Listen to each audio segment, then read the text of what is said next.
Fala galera do meu Brasil, varonil do mundão inteiro, beleza? Aqui sou eu mais uma vez, 𝘍𝙧𝙖𝙨, começando mais um nomundao podcast diretamente de Bangkok, capital da Tailândia. Eu quero começar pedindo a você para se inscrever no canal, dar um like nesse vídeo e já compartilhar aí para a família, para os amigos, para as pessoas que são especiais para você, que vem mais uma história linda de vida aqui. Hoje eu tô recebendo um gringo, não é qualquer gringo não, é um gringo psicótico. Hoje eu tô tendo a alegria de ter aqui no programa o querido Nick Hefke.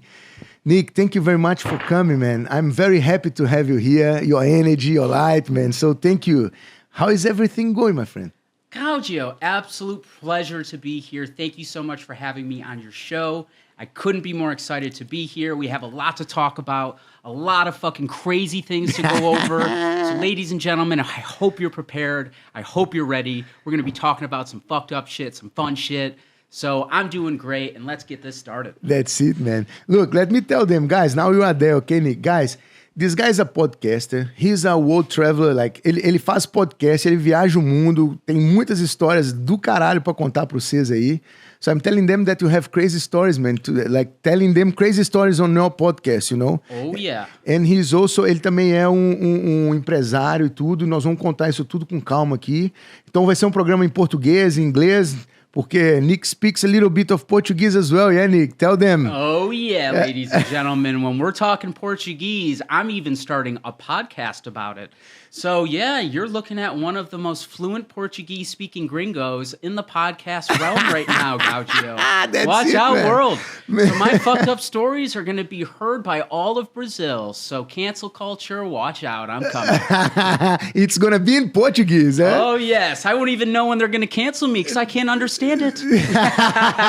Nick, as you started from there, tell us about this idea, man. What is the podcast name and what it is about? Tell them. Absolutely. So the podcast is called Get Lost with Nick Hefke on the 𝘨𝑉 Podcast Network in Los Angeles, California. And why I decided to do the podcast, we're going to reverse back around 12 to 13 years from today, where I was 19 years old. I was a student at St. Bonaventure University, a tiny little private school in the middle of nowhere, Western New York, with 2,000 kids. And I was kind of over it and a little bored, so I decided to go on a 1-month study abroad program, 2 weeks in Fiji, 2 weeks in New Zealand. During that study abroad program, on my last weekend, I decided to travel by myself to go and party, see if I could meet some girls, have a sick time in Queenstown. So the first step I decide to make is I go to a party hostel, and immediately I get introduced to a guy who would change my life forever. And believe it or not, he's a brasileiro. Really, man? Yes, so we're going to talk about that. So I'm coming to the hostel immediately. There's the brasileiro dude sitting right there. I say, nice to meet you, brother. I'm Nick. Let's get fucked up. Let's do something stupid here in Queenstown. And immediately I made a lifelong friend. Nice, man. Now, this dude, his name is Mateus from Sao Paulo. Love you, Mateus. You're a legend. And what Mateus was telling me when we were going out partying, he's like, brother, I was just living in Australia. I went and studied out there for a year. I worked out there, had the greatest time of my life. I saved enough money to be able to travel. And dude, I couldn't recommend Australia enough. And you know what I say immediately? What? Where the fuck is Australia? And he says, you stupid gringo, OMG, cannot believe that. So after, he gives me a little bit more lowdown because I'm fucking around joking with him. He's like, dude, Australia, if you want to have a sick time, meet a bunch of hot girls, go out and party, live your young 19, 20-year-old years, this is the place to go. And did he say where in Australia they should go? Not one bit else. Just go to Australia. He told me he was living in Brisbane, but I really wanted to explore a big city life, right? I came from a small town in upstate New York called Rochester, New York. I come from a rural community, so, I grew up hunting. I grew up with four-wheelers. I never really had that city life, experience. Yeah. So I decided Sydney was going to be my first spot that I would explore. But let me rewind a little bit, too, because at this point in time, I'm still a full-time student at school in America yeah. that daddy was financing for me and signing my student loan. So I now am going to have to go back to my father and say, hey, Dad, you know that 1-month study abroad program that I went on so that I can get cheaper credits to graduate and have international experience? Well, that persuaded me to not only not go back to St. Bonaventure, I decided to take an even better idea. I'm going to sell everything I have and get on a one-way flight to Sydney, Australia. And the only reason why I'm doing it is because some Brazilian guy dared me to do it when we were blind drunk in Queenstown, New Zealand. Oh, and I'm leaving in 2 months, not going back to school. Fuck. My father looks at me in the What was eye. his reaction, Nick? Nick, that is the most ridiculous, stupid, retarded decision I've ever heard. You've never been to Australia. You don't even know where it is on the map. You don't know anybody there. You don't have any professional connections. You don't have any qualifications. And your plan is to show up and wing it. I'm like, that's exactly it, Dad. How did you know? So, you know, not only did I not have my family's blessing at this point in time, again, reverse back to 2012, I'm 19, no real international experience. Yeah. I haven't showcased to them that I was responsible enough to be able to be on my own at this point in time. I mean, I was starting a lot of shit at St. Bonaventure. So my dad and mom, and especially grandparents, were like, Nick, dude, we want you to finish your fucking degree, right? You know, that's been our, you know, standard since you were young, right? My parents were really, really, really strong about that. Go to school, get an education. So do you come from a medium class family, rich family, poor family? How is your background? Upper middle class. You know, my father is an absolute legend, worked his ass off, you know, was a very strong sales professional, literally one of the best salesmen I've ever met in my entire life. He could jab with, you know, the Wolf of Wall Street any day of the week. I mean, my father, absolute legend. So, you know, he busted his absolute ass off throughout our entire life to give us that upper middle class lifestyle. You know what I mean? To give us a fairly privileged lifestyle, especially compared to where, you know, a lot of other people come from around the world. So I definitely was fairly privileged. But, you know, I also come from a pretty hardcore family, too, where it's like, dude, you get nothing, you earn everything, and we're going to be tough on you. If you don't like it, well, fucking too bad. But that's the thing. Like, sorry to cut you off. When you, like, is it common in a traditional American family, especially from the middle of the, as you said, middle of nowhere, no, you said, like, to have this experience abroad, or is it very rare, let's say? Fuck no. Like, I mean, dude, nobody from my hometown that I knew of really traveled abroad. Maybe went to like Italy or Spain, those commercial spots people go to. But when they're like, dude, wait, you're going to maybe on holiday, not to leave like, there. Like legitimate scheduled tours, right? Going on a one-way fucking, I'm going to wing it from here on out with no connections, no plan, no experience, and no money.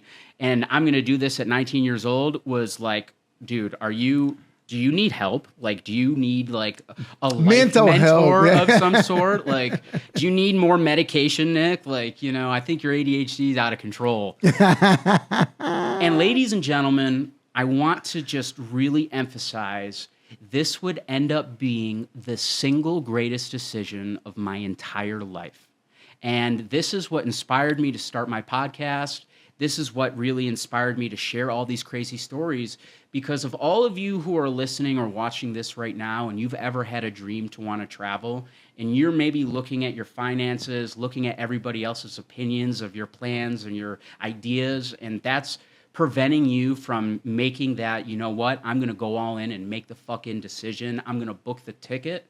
I want to inspire you to show you it's possible. That's it. That you can go to another country around the world, no connections, no real fucking, you know, I guess cheat code to be able to be successful. And as long as you were to go out there with a strong attitude, a good work ethic, and most importantly, a really good vibe, you'd be surprised at how well things start going in your direction. Nick, when you say a very good vibe, why do you say that? Well, no one likes a negative Nancy.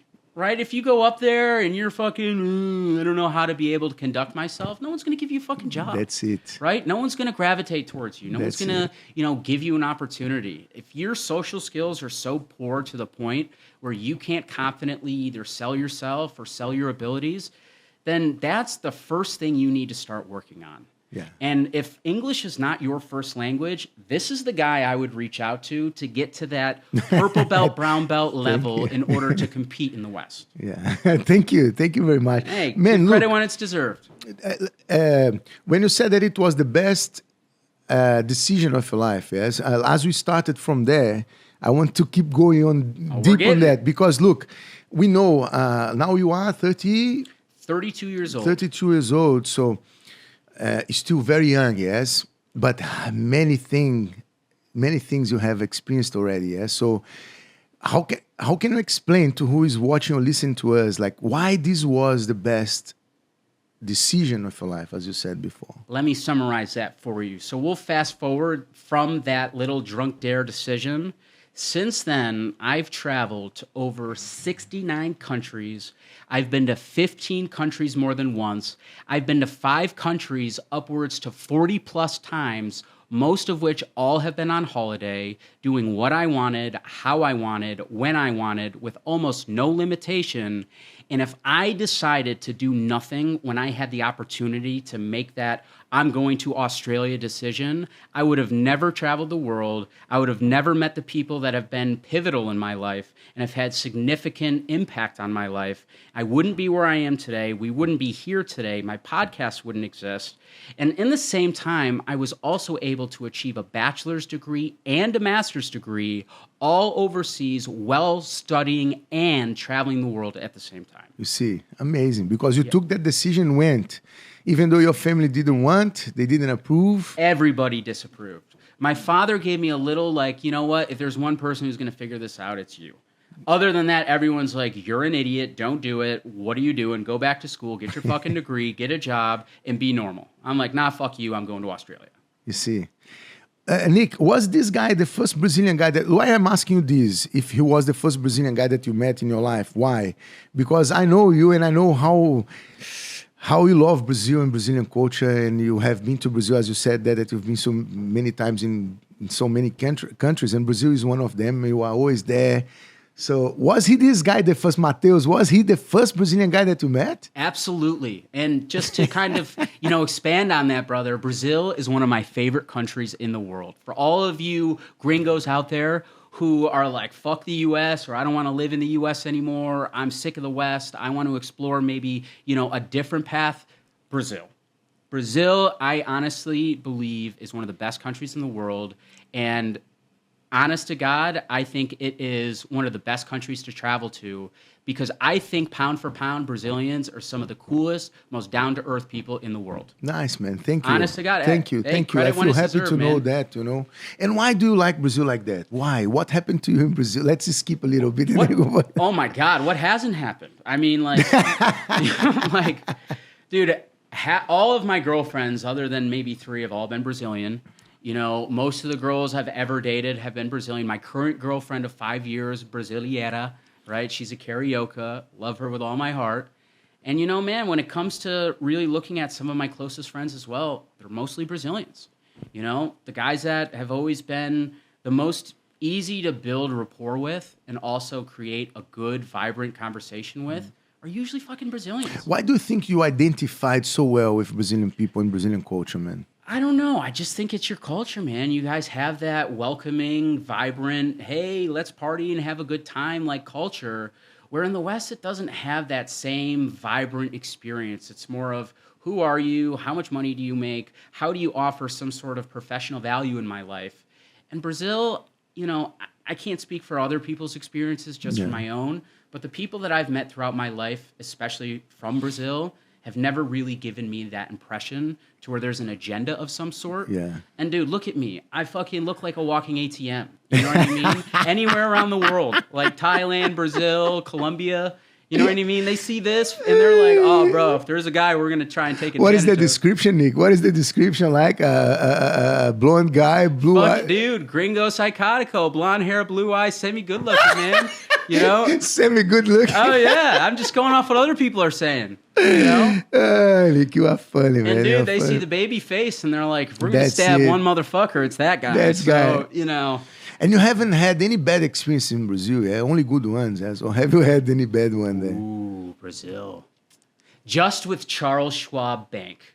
So I'll give you a little story. I'm in Rio, right? And I just left Jesus's apartment. Not Jesus Christ, Jesus the fighter. He's one of the head striking coaches at 𝘨𝘍𝘍𝘍, one of the new up-and-coming, fighters, especially throughout. Jesus. Yeah, dude. Absolute What badass. is his surname? I forgot his surname. Valentin. Valentin. Yeah, Felipe Valentin. Felipe If anybody Valentin. has the opportunity to train with him, do it. Do yourself a favor. He will make you better. He'll make your striking a lot better. Abraço, Jesus. Estamos te esperando aqui também quando você voltar para Tailândia. Whatever he said, yes. Yes, And when he comes back to Thailand, I'm waiting for him here. yes, dude. We got some fucked up stories to share on that one, too. Man. So, I was hanging out with those guys, and, at the same time, he was living with, Nicholas Mota, UFC fighter, Matheus Nicolau. So, I'm hanging out with all these guys, and finally, I need to head back to Baja because that's where my girlfriend lives, right? It's 12:30 at night, and I'm like, fuck, I'm taking the train because no Uber is accepting me right now. So I'm in Flamengo train station. I've got like 2 𝘍𝙧𝙧𝙬 on me. I've got my card. Put my card in the ATM to get some more 𝘍𝙧 so I can buy a train ticket. Blocked. Right? And dude, I did a travel notice before I went. I always do travel notices. So thank God I had a SIM card because I'm stuck. Look. Easy to stab and fucking take advantage of Gringo Boy over here. Flamengo train station, calling Charles Schwab being like, I told you not to block my fucking card. I'm stuck here in Rio in kind of a sketchy place right now. It's 12 o'clock at night, and I've got my Bose headphones on having to call you to unblock my card. What's going on? Other than that, man, even though I've traveled most of that country doing some really stupid shit, I mean, I've traveled all of Brazil. I've been up north to Salvador, Morro de São Paulo, Fortaleza, 𝘨𝑉𝘍𝑗ericoacoara. I've been to Maceió, been to Porto de Galinhas. I've been to Fernando de Noronha, Floripa, Rio, São Paulo. I've been to Curitiba. I mean, dude, you name it, I've been there. I've done some of the stupidest shit possible. I was out in Fortaleza at like 11:30 at night by myself trying to find weed. You know what I mean? Like, cops are looking at me like, man, what are you doing here? And I found some. Bro. I'll never forget Fortaleza. Was it a good one? Compressado, bro. Compressado is fun, right? Got some compressado in Salvador, right? in Fortaleza. I'm in Fortaleza. And me and this Canadian dude, we're about to go to 𝘨𝑉𝘍𝑗ericoacoara. And we're staying at this party hostel.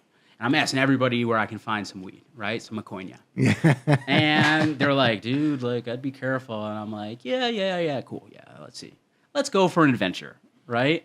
So me, by myself, am going all around fucking Fortaleza, being like, oh, wait, tudo bem? Maconha? Right? Just cold asking anybody that would respond to me.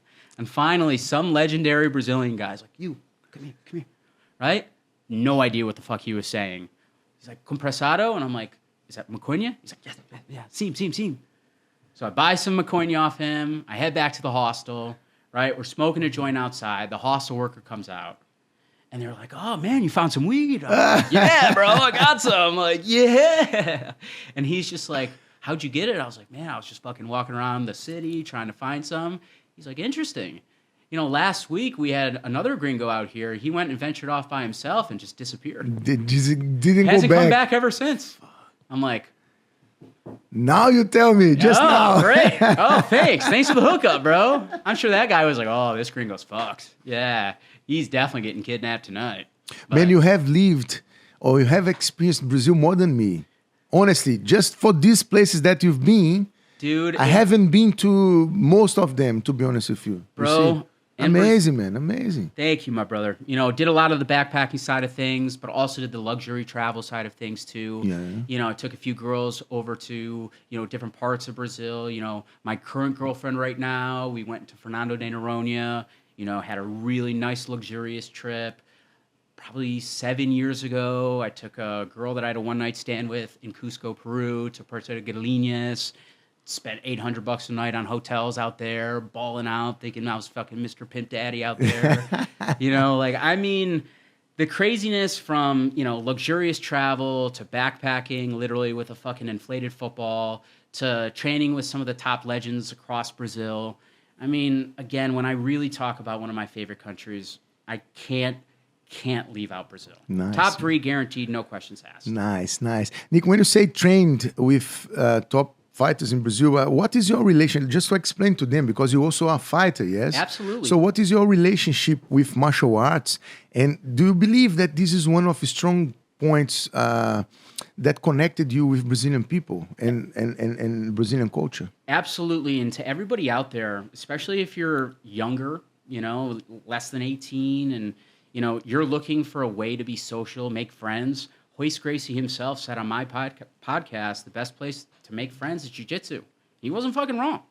If you're lonely, if you're depressed, if you're sad, if you're lost in your life right now, get into a jiu-jitsu class. You never knew who you might meet. You never know who you might get connected with. It might be a high-profile person that changes your life.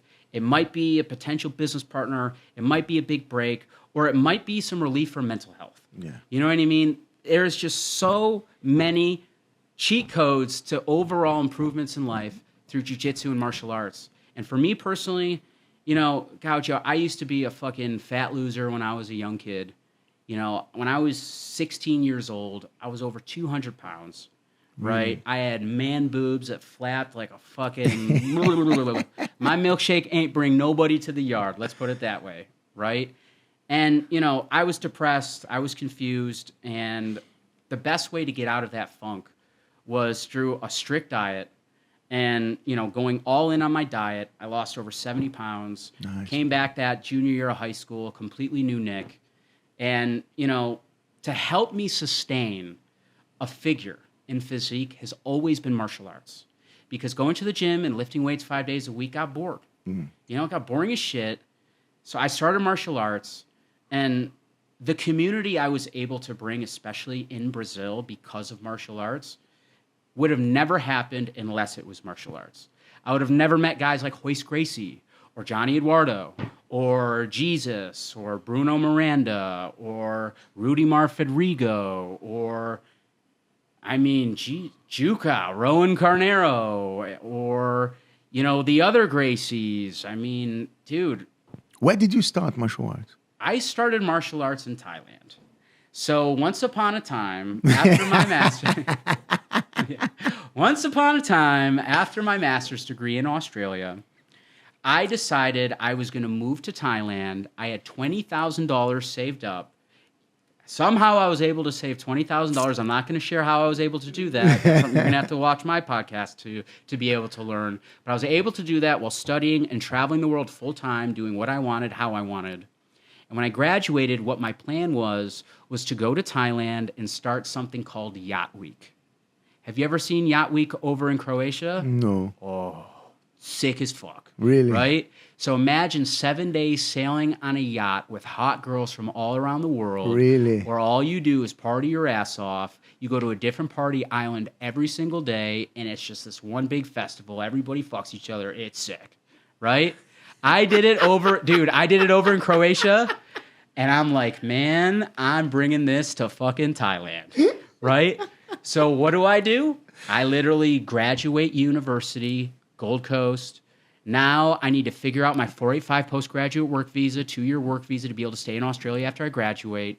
But I really wanted to start Yacht Week Thailand because I personally thought it would blow up. So I come to Thailand, and I moved to an island called Koh Phi Phi. Whoa. You're familiar with Phi Phi? Yeah. If you want to go and party your ass off and take it and have the best chance of getting laid by a non-Thai in Thailand, go to Koh Phi Phi. You're welcome. So I fucking moved to Koh Phi Phi, right? I end up living in Koh Phi Phi. How long did you live there? Almost 8 months. Really? Now, imagine living in Koh Phi Phi. No gyms, nothing to do other than party, drink, meet girls, and lay on the beach or go on our boat party and get fucked up. So what do you think happened throughout that 8 months? You got some weight again. The return of the movies. Yes, the man boobs came back, and dude, it was time to make a change. So I decided I was going to go to Koh Lanta, and Koh Lanta had more of a, infrastructure, had roads, and since It's a bigger island, yeah. Correct. Yeah. I'm like, fuck, man, there's Muay Thai here. This could be sick. This is back in 2016. So I'm like, all right, I think this is what I'm going to do. So I go over into Koh Lanta, I start Muay Thai there, and that's where I really fell in love with martial arts. Nice, man. Yeah. I mean, I wrestled a little bit when I was younger, but outside of where I really took martial arts seriously was over in Koh Phi Phi and Koh Lanta. Nice, man. Nice. Nick, you saw already that here, 𝘍𝘢𝘍𝘢 podcast, we in Portuguese we say it doesn't have, how can I translate it properly? Não tem nem pé nem cabeça. It's like it doesn't have the feet and head. Okay. It means that we don't have to go chronologically throughout your history. That's why you started, how you met that Brazilian guy, you ended up in Australia, and then you went to Rio already, came back, Brazil, and here we are, you know. I'm getting lost with Nick Hefke. Literally. Oh, I can get you fucking lost That's there, buddy. it, man. I can get you super lost. Yes. Amazing, man. Look, let's go back to Australia then, when you first went to Australia after meeting this Brazilian guy, because... Okay. you moved to Sydney, yes? After talking to your family. Correct. You moved to Sydney. Tell us a little bit about your life in Australia, man. Let's try to go back to... Fucking epic. First year was cool, right? It was pretty tamed, right? You know, I traveled the East Coast. I went through hostel to hostel, doing nothing but trying to hook up with as many girls as I could, party as much as I could, and just live life. You know, that was my goal. Go there. Were you successful? Oh, yeah. Oh, my God. Why do you think I went back, right? That's it. So, dude, I did a year in Australia, did the whole backpacking thing. If you guys want to hear some of the crazy shit I did, go on to Get Lost with Nick Hefke on Spotify. You can listen to it for free. A lot of crazy shit, from starting sketchy hostels to being a recruiter to being a sales manager to thinking that I was going from total fuck up back home to making six figures, door knocking, selling charity.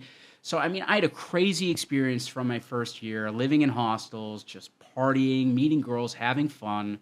And then I went to Southeast Asia for two and a half months, traveled on $30 a day, broke as fuck, with my German buddy, had the sickest time ever, ended up going straight back to the university that I had left back home. And it was one of the most depressing experiences that I'd ever gone through in my entire life. I can imagine. So what do? It gets crazier. Now we're going to rewind a little bit, okay? Let's go there. Because on that Southeast Asia trip, I decided on my 21st birthday to have a one-night stand with a Brasileira. First one, before I was all Scandinavian girls, right? Then I met the worst one in the world, and now it's Brazilian time, right? So I have a Then I believe your life changed forever. Oh my God, dude. That one-night stand changed my life so much to the point where I was like, I want seconds, right? But she had left, and I carried on my travels. So I go home, I'm depressed as fuck, no idea what the fuck I'm going to do, but I recognize and learn that I can go to school in Australia, and I figure out the American Student Loan Program in America, that I can be able to take loans in America through my federal government and go to school in Australia and take advantage of the currency exchange from US to Australian dollars, and my total cost of attendance is cheaper than where I was currently at, aka St. Bonaventure. Oh. Now, I had to choose between two schools. One school was in the Gold Coast, Bond University, and the other school was in Sydney, UNSW. Bond University started in January, UNSW started in March. Now, the Brazilian girl was going to be in Southeast Asia around December to January. And remember how I wanted seconds? Yes. So I needed to make a decision on which school I was going to go to. So what do you think influenced me to make that decision? I thought you took the school of life and went back to Southeast Asia to meet her. Let's just say academics wasn't the biggest impact for my decision. Yeah. It was being able to see her in Vietnam, to be able to go on what I wanted to be a just honeymoon holiday, go to Halong Bay, go to 5-star resorts, had the sickest fucking time ever. And lo and behold, it was one of the worst trips of my entire life. I got roofied. The girl and I never went on the cruise. My friend died. And on top of that, I had one of the most awful, horrific, I couldn't even put into words. It's on my podcast. Feel free to watch it and listen to it. It's crazy. Really? Yeah, man. We're going to show your guys. Look, we're going to show soon his podcast here where you can watch it or you can listen to it. You know, it's amazing. Many stories, huh? So you end up studying Bond University, yes? Or Correct. No? Correct. Well, I did one semester at Bond, and then I met another girl. This time, not Brasileira. Yeah, because on the Gold Coast, there's many Brazilians there. Huh? Oh, man. We'll get into that. Yes. But, dude, I end up having a one-night stand with a Norwegian girl, and then the next thing I know, I'm now changing universities, and I ended up going back to Sydney. Really? To go and follow her, which, again, I'm releasing these episodes in the next couple of weeks. Feel free to listen to them. They're fucking crazy.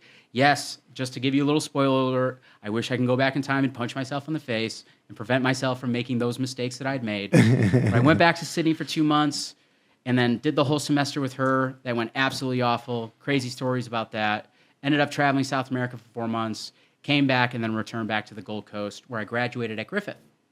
Ah. Yep. And then Griffith stopped accepting student loans. So when I wanted to do my master's degree to continue staying in the Gold Coast, had to go to Bond. And how was it? Let me ask you something before. Us, Brazilian people, as we don't speak English, most of us in Brazil don't speak English. Yeah? So when you move abroad, when you go to America, when you go to England, when you go to Australia, we normally work as cleaners, as drivers, Yep. Waiters, This is because of the language as well. These are the first jobs that we normally get, So I imagine you as an American guy, very smart, studying, blah, blah. How was this when you decided not to just party and go around, How was this part of your life, like when you started go for a job and start working there? How was it for you? Just in Australia or universal? In Australia. Beautiful. Australia is the blue fucking ocean. If you take a Western work ethic, a German-American work ethic over to Australia, you will flourish.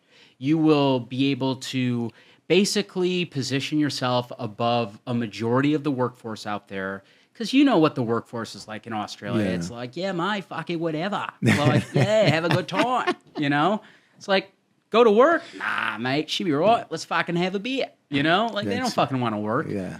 Now, when I decided to take my life a little bit more serious and start my professional endeavors, that's the mindset I went into it with. And man... Sorry to cut you off. When you talk about the American work ethic and German work, explain for us a little bit about it. Absolutely. The extra effort. Yeah. Right? How many doors are you willing to knock?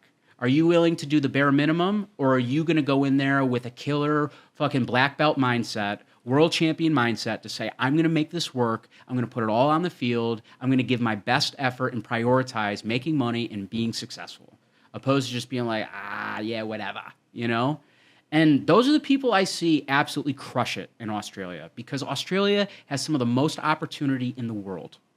Now, if you're a Brazilian and you're interested in exploring Western areas like Canada, Australia, New Zealand, America, Australia, in my opinion, times 10, is the best out of all of them in order to position yourself to possibly be successful. Why? Because in Australia, they have a lot of service-based jobs available, and they pay the most for them. Now, if you were to go to Australia and work at a cafe, for example, seeing 20 to 30 Australian dollars an hour, which is, 60 to 70 𝘨𝙧𝙖𝙨 an hour just to work at a cafe. And, if you're willing to share a room with somebody, you can easily save money as long as you're willing to work 40 plus hours, or, on a student visa, you can legally only work 20 hours. Yeah. But dude, everybody fucking works 40 or more. Yeah. They just do cash in hand or put it behind the books. It's super easy. And plus, finding work is so much easier in Australia in comparison to anywhere else I've been to. Canada, America, UK, by far. It's true, huh? It's true. Yeah. How was your journey there then, when you decided to, as you said, take your life a little bit more serious, and started? I cut you off, sorry. It's all good, my brother. It got crazy, man. It got fucking crazy, 𝘍𝙧𝙧𝙀. I went from graduating university, traveling the world, starting yacht weeks in Thailand. The yacht week got crazy. Everything that could have bad happened did. We're talking people died, people fucking it got way out of hand. So that didn't end up working out for me here in Thailand. And then I went back to the Gold Coast. And that's where I really started taking things a lot more serious.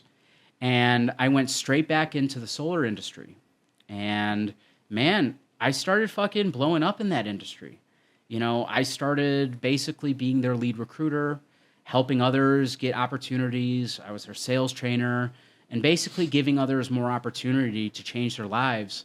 And then I started working with the rapper Akon and the new politician in Senegal named 𝘨𝘨𝘭𝘢𝘢 and Akon Lighting Africa.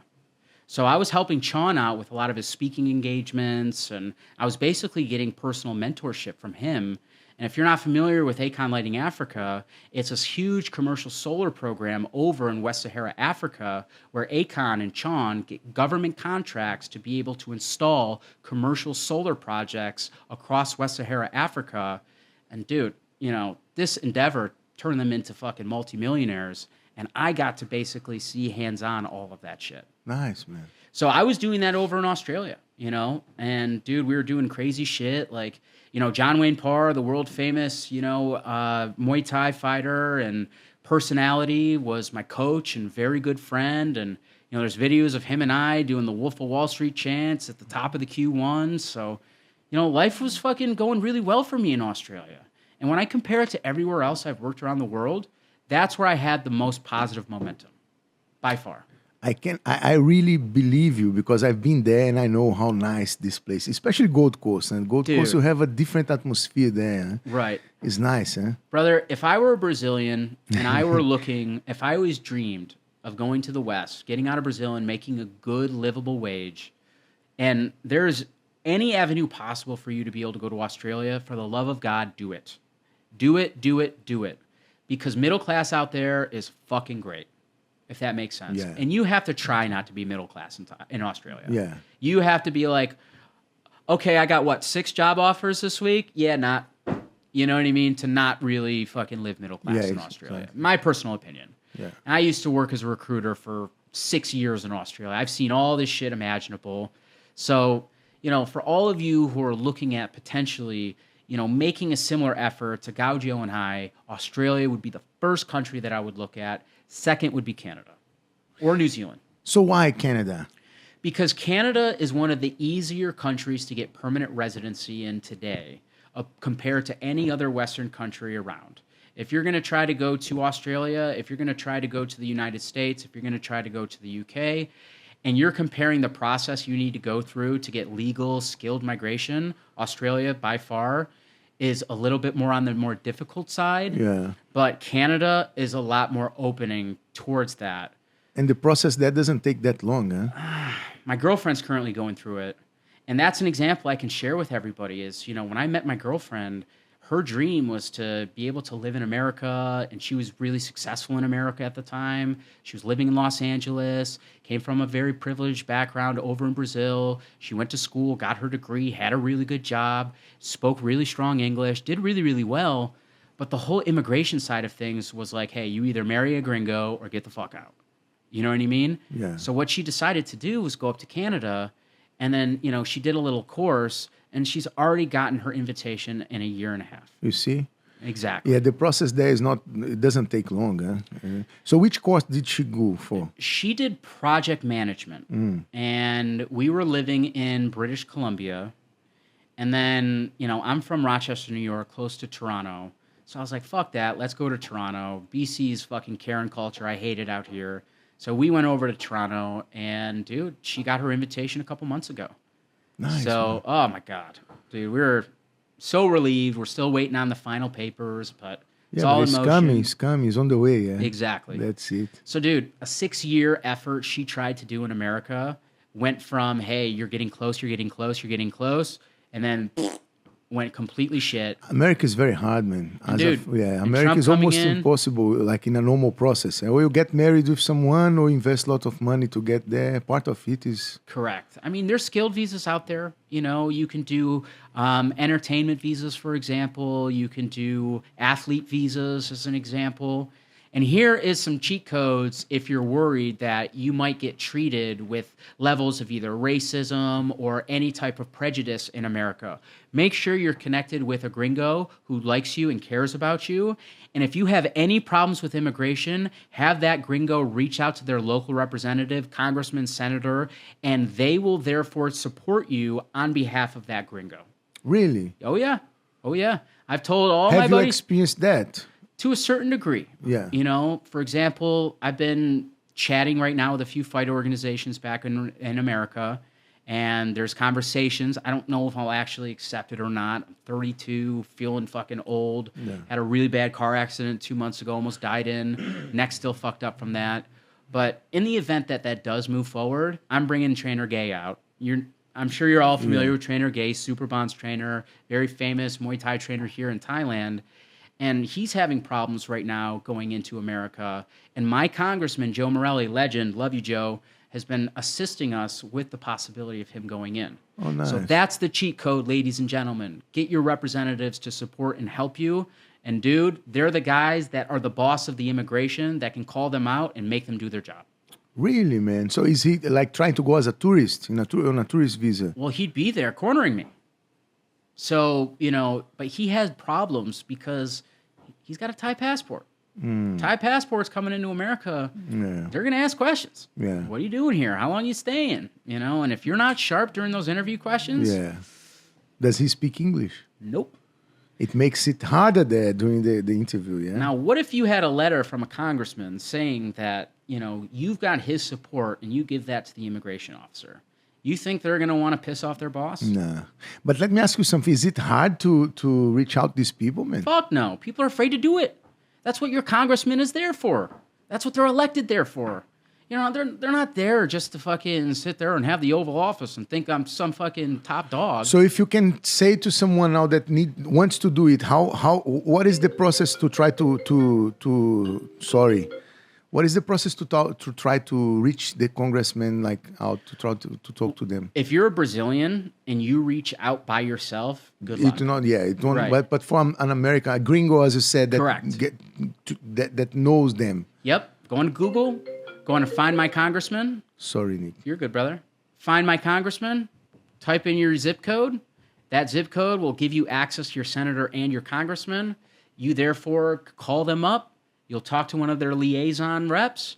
And then you say, hey, I've got so-and-so who's having issues over at immigration, and they have an impact in my life and so-and-so, and I need your support in order to be able to Let me expedite stop this. you a second because the phone rang here like That's okay, twice. brother. Let's start. This part is really important. Yep.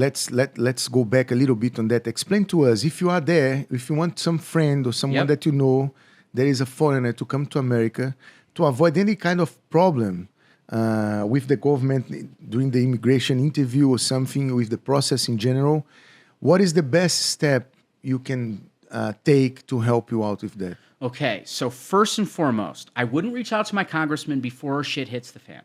Okay? Now, what I would do is I would reach out to guys like you who can help prepare them on how to answer questions asked in English when they go through, give me your passport, how long are you here for, how long are you staying? You know, if you just sit there and you're just like, you know, they're going to kind of think, okay, this person's sketchy, we're going to need to do further investigating. But if you can confidently answer that question, and most importantly, showcase a return flight or onward travel in some way, they're not going to fuck with you, right? And that's where I would reach out to Gaudio to be like, hey, Gaudio, teach me how to fucking speak well enough to be able to hold my own, and most importantly, have a return flight. Now, I'm not supposed to say this, but fuck it. You can get a fake return flight on Google for $5, or you can fucking Photoshop it, print it out, or do a screenshot on your phone, show that to the immigration officer. They're not going to fucking double check it. It's almost impossible for them to do it. Their systems can't see it when you put in their passport. I've already checked. And, you know, as long as you have onward travel and a good excuse, then you're going to be fine. But in the event that they're being assholes to you and they're saying we need to ask more questions or we deny you entry into the United States, which, again, I mean, guys, this is another thing to think about. This is a circumstance I was presented with a high-profile person. Be careful what's on your phone. Be careful what's in your phone, because if you have any incriminating information on your phone, once you're going through immigration, you have no rights. They can fully go through your phone, and if they see anything on your phone of any incriminating information, let's say you're in Amsterdam and you're smoking marijuana, and you know you're like, hey, I was in Amsterdam and I was smoking marijuana, it was legal there. It doesn't matter, it's still legal at a federal level in the United States. They can see that, and if the immigration officer is a dick, he could be like, I'm sorry, but we can see that you are now breaking the federal law here in America, and I now found you inadmissible to the United States. I'm denying you entry into the United States. And if that happens, you need to get something called a fucking readmittance waiver. And what is that? So it's a waiver from immigration that takes 6 months to process. Ooh. That says, okay, we are now recognizing that you're not a risk at all to the American population, and we're going to accept the fact that you come in. But then it takes 6 months. So the cheat code... 6 weeks or 6 months? 6 months. 6 months. So the cheat code is to reach out to your local congressman, and they expedite it on your behalf. And I've done this for somebody before. Oh, really? Going back to that part, that reaching out the congressman, how does it work? Sorry, I asked you again about that, just to explain, like... So step one, you're Brazilian, make a contact with a gringo or gringa, right? Doesn't matter, American citizen. Step two, have that American citizen go on Google, type in Find My Congressman. It'll bring you to a government website. They type in their zip code, and it will give them their local congressman. They call that phone number. They're going to speak with a liaison. The liaison's going to ask for information in regards to the Brazilian who's trying to come to America, what your relationship with is to the gringo, and they therefore will reach out to the Department of Immigration on your behalf, asking for the reason of the denial, and that's when things start getting expedited. But in the case like you are doing to coach guy, yes, to train a guy, train a gay, yes, that you are doing it in advance, yes? Correct. If I understood correctly, yeah? Correct. So what is the thing there? Like, how does it work? Well, he right now is considered inadmissible to the United States. Why? I can't tell you. Okay. But from my understanding, something happened, and I don't know if it's hey, you have a Thai passport and he's being discriminated against, or if there was something that might have happened throughout. But they don't present the reason. Correct. They don't say. I'm not fully aware of why. Okay. But what I'm doing on behalf of Trainer Gay is reaching out to my local congressman and helping him get extra muscle to be able to argue with immigration to be able to approve his visa for when he does decide to come. Nice. Yeah. Nice. And the relation I have with him is he's my coach, and I could have a big fight coming up, and I can't have my coach in America because of some racist bullshit? Yeah. Congressman, I need your help. And that's what we're currently doing. Nice, man. Yeah. Well done. So you can do the same shit, with Brazilians or, pretty much anywhere else around the world. So if you get shit with immigration, befriend a gringo, reach out to their local representatives. So guys, if you have any problem trying to go to America, don't get Gringo lost. Psychotico. Before you get lost with Nick, find Nick on the internet and then get lost with him and then go to America. That's it, huh? That's right, man. I mean, at the end of the day, you can get an expensive immigration lawyer, which I recommend you do to a certain degree. But, man, if you're broke and you're desperate and you've got no other prayers to call on, make sure you reach out to the gringos and they reach out to their local representative. And that might be the savior to get you into the States. Nice, man. Nick, I want to go back now to your... When you start, because I met you here the first time I met you here, it was, I think, 2023. Or 2022, 2023. Yep. With Jesus and Nala. Macaca and all the boys. So how long have you been coming to Thailand for, and how do you stay here? Like how long do you stay here? What is your relationship with Thailand, let's say? Dude, I've been to Thailand 42 different times, all of which on holiday. I've been coming in and out since 2012. And man, Thailand's one of my happy places in the world. This is one of my favorite countries in the world. This is one of my countries that I've always been able to go to and relax and train martial arts and, be acclimated with the martial art community and, all the cool Brazilians that come out here, all the hot girls that come out here, all the, vibrant people that come out here. I think Thailand's a great country to really get your first exposure of traveling by yourself. And if you're Brazilian and you need to practice your English, I don't know how or why, but this is a great place to do it. You got guys like Gaudio here who can help you. Thank you. Dude, fucking look at Macaco. Yeah. Dude didn't speak a fucking word of English right. And his English has improved a lot. He's instructing in English now. Yeah. You know what I mean? That all came together here in Thailand. Fucking Fabricio. Fabricio speaks strong English. Yeah. Where do you think he learned it? Not in Brazil. Yeah. No, here. Yeah. Same with Robusto. How long's he been here for? Fucking 9 years? Speaks great English. Great English. I asked him, he's like, yeah, dude, learned it all here. Because, English is that middle language that people talk here in Thailand. So if you don't speak Thai, you can get by with, stupid English. Yeah. Yes, no, cannot, no want, Yeah, English is the language that you communicate around the world. There's no way. Absolutely. Completely agree. Yeah. And man, same with the martial arts community, dude. You're going to be practicing English in a weird way. I think that's how Makaka was able to really even Jesus. Jesus' English improved significantly in Thailand. Nice. Before he went to the UK and, was out in the UK, dude. Me and him, when we were in Rio, Google Translate. Crazy, huh? Google Translate friends. How did you meet them? I reached out to, I call him Father Leo, Leandro Santos. You're familiar with him, correct? I think so, the name. Yes. Leandro Santos. He is one of the most prolific jiu-jitsu guys in all of Brazil. He's one of the head guys over at 𝘨𝘍𝘍𝘍𝘍. And, dude, absolute fucking legend, man. But sorry to cut you off. How did you start researching for these guys in Brazil? Because I know, you started practicing martial arts and blah, blah. But with this, your first connections with these Brazilian people there, to go to Brazil and train there, how did you do it?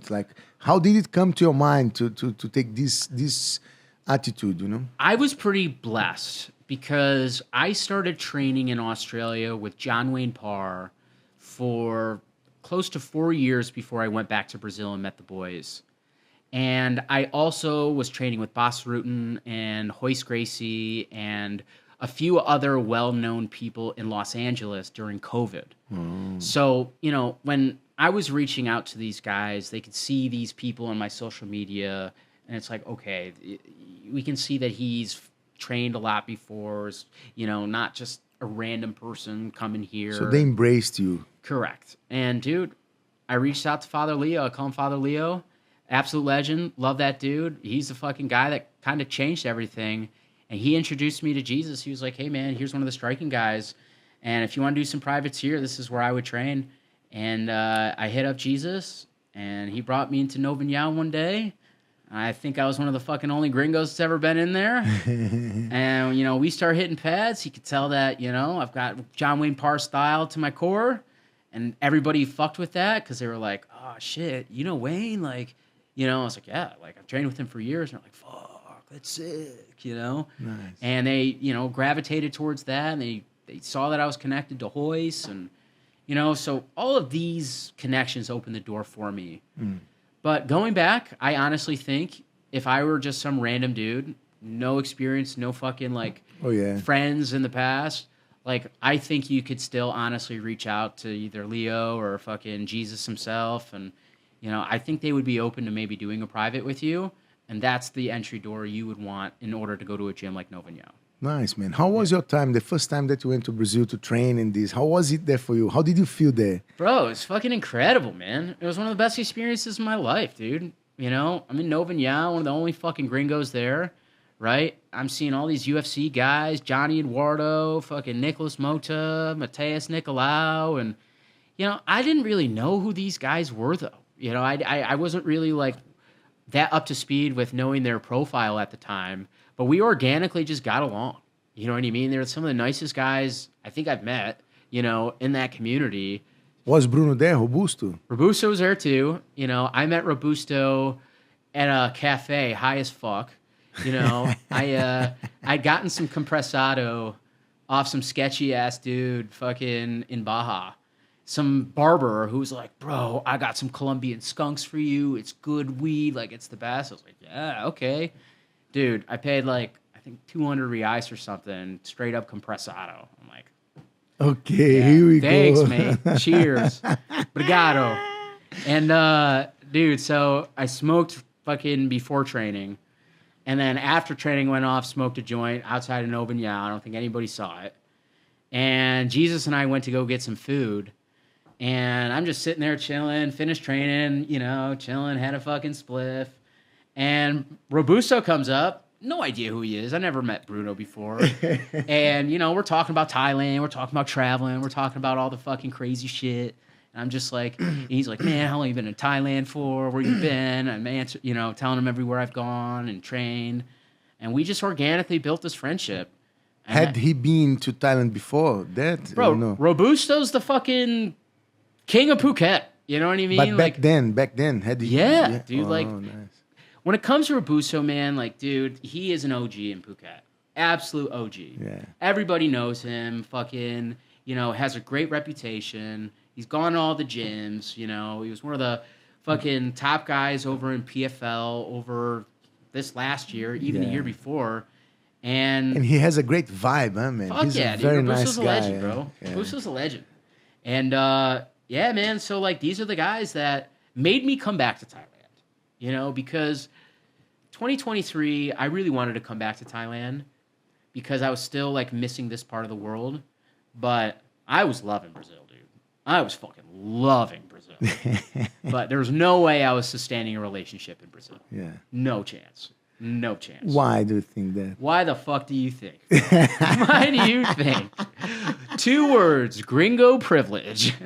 That's fucking it. Why, So, dude, Brazil can get wild, man. Dude, Brazil's amazing. Yeah. If you're a single guy, what are you doing in America? Go to Brazil, bro. Learn some Portuguese. Learn how to fucking understand the Brazilian culture. You won't come back. But I feel that every time when I meet you, or talk to you, I feel that you have a little bit or a lot of Brazilian vibe in there, Yeah? For sure. Your spirit, your charisma, I feel it. I really feel it, and not everybody around the world has the same charisma, the same way, you know what I mean? So how do you think you for these people that they are not opened as you are, how could you, which suggestions could you give them to get along well in Brazil, Brazilian people? That's it. Be fucking vibrant. Don't be a Karen. If you're a fucking Karen in Brazil, don't even go. You're going to hate it. The Brazilians are going to hate you. They're going to fucking treat you like shit. Don't bring a Karen attitude to Brazil. Go there, be vibrant, have fun, bring a party-like attitude, right? Have some fun, go get fucked up, do crazy shit, don't be a pussy, and Brazilians will gravitate to you. If you're sitting there oh no, I don't want to go out because it's too scary or something bad's going to happen, don't even go. You know what I mean? Yeah. But if you're out there, you're like, boys, dude, when I went to Books Hostel in Rio, have you ever heard of Books in Lapa? Dude, I show up to fucking Books Hostel day one. First thing I say, boys, how many caipirinhas till I black out? Let's go. Yeah. Did you like caipirinha? Oh, dude. I mean, I think I pissed myself that night. So, yeah, bro. It was a good experience, man. I was walking around Lapa by myself, seeing if I can find some Brazilian chicks, and dude, it was great, amazing. man. Nick, what are how can I say, your favorite points about Brazil and Brazilian people, Brazilian culture in general?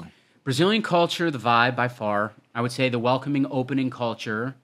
The women by far. Actually, women number one. I think it's that Brazil has the pound for pound hottest women in the world. My personal opinion. Mm-hmm.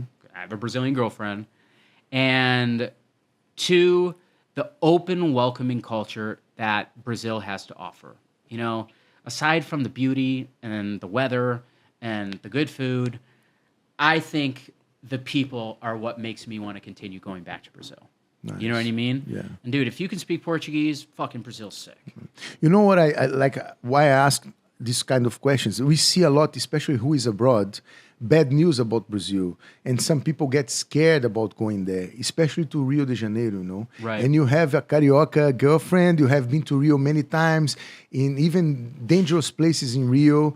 So I want to hear your experience there, to tell people how Brazil is, because it's not like boom, boom, boom everywhere, Right. It's not like that. So what can you tell us about it? Well, I'm even going to go a little deeper and give more of a universal answer. Bring the microphone a little bit closer sorry, to brother. you guys. It's okay.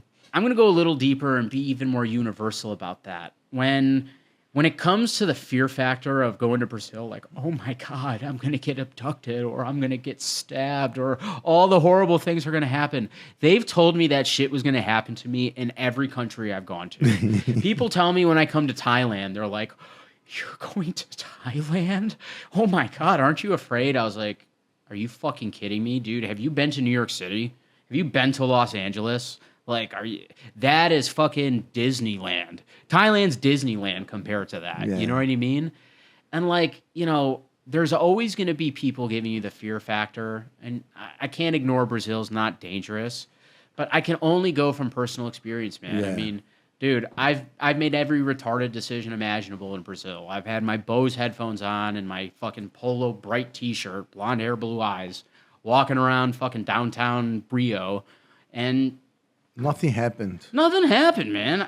Bro, there was times where I was like trying to get SIM cards in Sao Paulo by myself, struggling because I didn't have the number you need to do it. What's it called? The number every Brazilian has to have to CPF. You say CPF. CPF number. Yeah. And dude, I met this Brazilian couple. This chick just came out of nowhere and was like, "Do you need some help?" I'm like, yeah. Dude, this chick and her boyfriend ended up helping me get a SIM card. They fucking drove me to the mall, helped me get some clothes, were like taking me out for restaurants, and drove me to the airport afterwards. Really? Bro, I've been to 69 countries, and I can tell you firsthand, I had never had similar experiences like that. Nice, man. Bro, I was in Rio, right? There's this chick named Aziz Grossi, RJ Feelings, right? She used to live Give me some of this, please. Yeah, she used to live in America, and, you know, she used to date some very high-profile USC superstars during the college days. And she has a service where she goes and takes rich gringos across Rio and just sets their entire super pimped-out trip for them. Bro, I'm sitting in a cafe trying to order a coffee, can't speak a fucking word of Portuguese, and this chick out of nowhere is like, "Hey, do you need some help?" It's like, yes. Right? And she's like, "Okay, what do you want?" And I'm like, a latte, maybe? She coffee? Fucking blah, blah, blah, blah, blah, blah. Get the latte, and fucking we're sitting down, just, chalking it up. And why I'm telling that story, man, is like, dude, I don't have that shit happen to me in 99% of the countries I've traveled to. All across South America, I traveled on a fucking bus. I didn't get that type of hospitality. I didn't get that shit in Colombia. I didn't get that in Ecuador. I got robbed in Peru. You know what I mean? So when it comes to Brazil, man, like, I don't know if I just have a lot of luck, but I've met a lot of Brazilians in my life, especially in Australia. I lived with Brazilians. And, man, I've always had the best experiences. Nice, man. I feel so happy to hear that, so happy. And you've been to many places in Brazil, as you said before. Oh, yeah. What are your favorite places in Brazil and why? Ooh. Do you want some? Yes. How do I answer that question? And what context am I answering that under? All the context as possible, Oh, you can, so the you Nick can Hefke number answer, name huh? them, yeah. Let me understand why and which ones. And most of them that you said, I haven't been yet, so I don't know. I think number one, I might go Floripa, and the chicks, by far. I think Floripa, dude, I don't know what's going on with the water there, but every third girl is like a walking porn star, like just super hot. You know what I mean? So I went there and I'm just like, oh, baby, this is amazing. So Floripa's up there. But then you want, let's say that this is, of course, your experience and your opinion. Right. But if you say that, only the boys will get, or mostly boys will It's the get. impression I'm getting, that's what I have to work on. But if you want to answer it in general, for boys and girls. Right. Why? But keep going on this way as well. It's nice. Right, okay. Universal. Let them know. If you're a single guy, places I would go are Floripa, Rio, and Minas Gerais. Belo Horizonte. Just go on Tinder and Bumble. You're welcome. If you Where I'm from, man. Yeah, there you go. I think they're some of the most vibrant people, nicest people in the world. And Minas Gerais specifically. If you are a girl, and you're by yourself, I don't know what you're trying to do in Brazil. Let's say you're a single girl looking to enjoy. I'd probably do all three of those places as well. If you're with a girlfriend or a couple, or maybe with family, places I would go to are Fernando de Noronha, Jericoacoara, and Morro de São Paulo. Nice. Yeah. Why? Very beautiful, fairly cheap. It's off the beaten path. The beaches are sensational. The most beautiful beaches, in my opinion, across Brazil. The South has really nice beaches too, but personally, I think up north, especially Jericoacoara, Fernando de Noronha, Maceió, those areas are fucking insane. Bahia, Nice, man. So that's where I would probably go. Nick, let's show these people now what we are talking about when you come to get lost with Nick Hefke. Oh. Woohoo! So look, Right. I will try to show them there on that camera, the TV. I will try to get it closer, guys. Galera, eu vou tentar trazer mais próximo possível aqui da tela para vocês verem um pouco do trabalho do Nick as a podcaster, como podcaster. Um pouco das aventuras que o Nick já experienciou aí pelo mundo afora. Espero que dê para vocês verem aí o máximo possível. Esse é o Instagram do Nick. Nick, first of all, let's tell them, what is your Instagram account, man? Absolutely. So in English, it's Get Lost with Nick Hefke. I need to follow this one as well, huh? And as of today, I am now releasing my Portuguese version. And let me tell you firsthand, I don't speak a word of Portuguese, but my little fucking AI guy speaks perfect Portuguese. So you get to hear all my fucked up stories abroad in Portuguese. No, and this I need to say in Portuguese. Look, guys, olha só. O Nick tá gravando todos os episódios dele de podcast, ele tá passando através da AI, né, da inteligência artificial, ele tá colocando tudo em português e tá perfeito. Tá um português, it's perfect, man. Tá um português perfeito, com ele falando português, dá pra ver a leitura labial com o som em português, tudo direitinho, cada história maluca.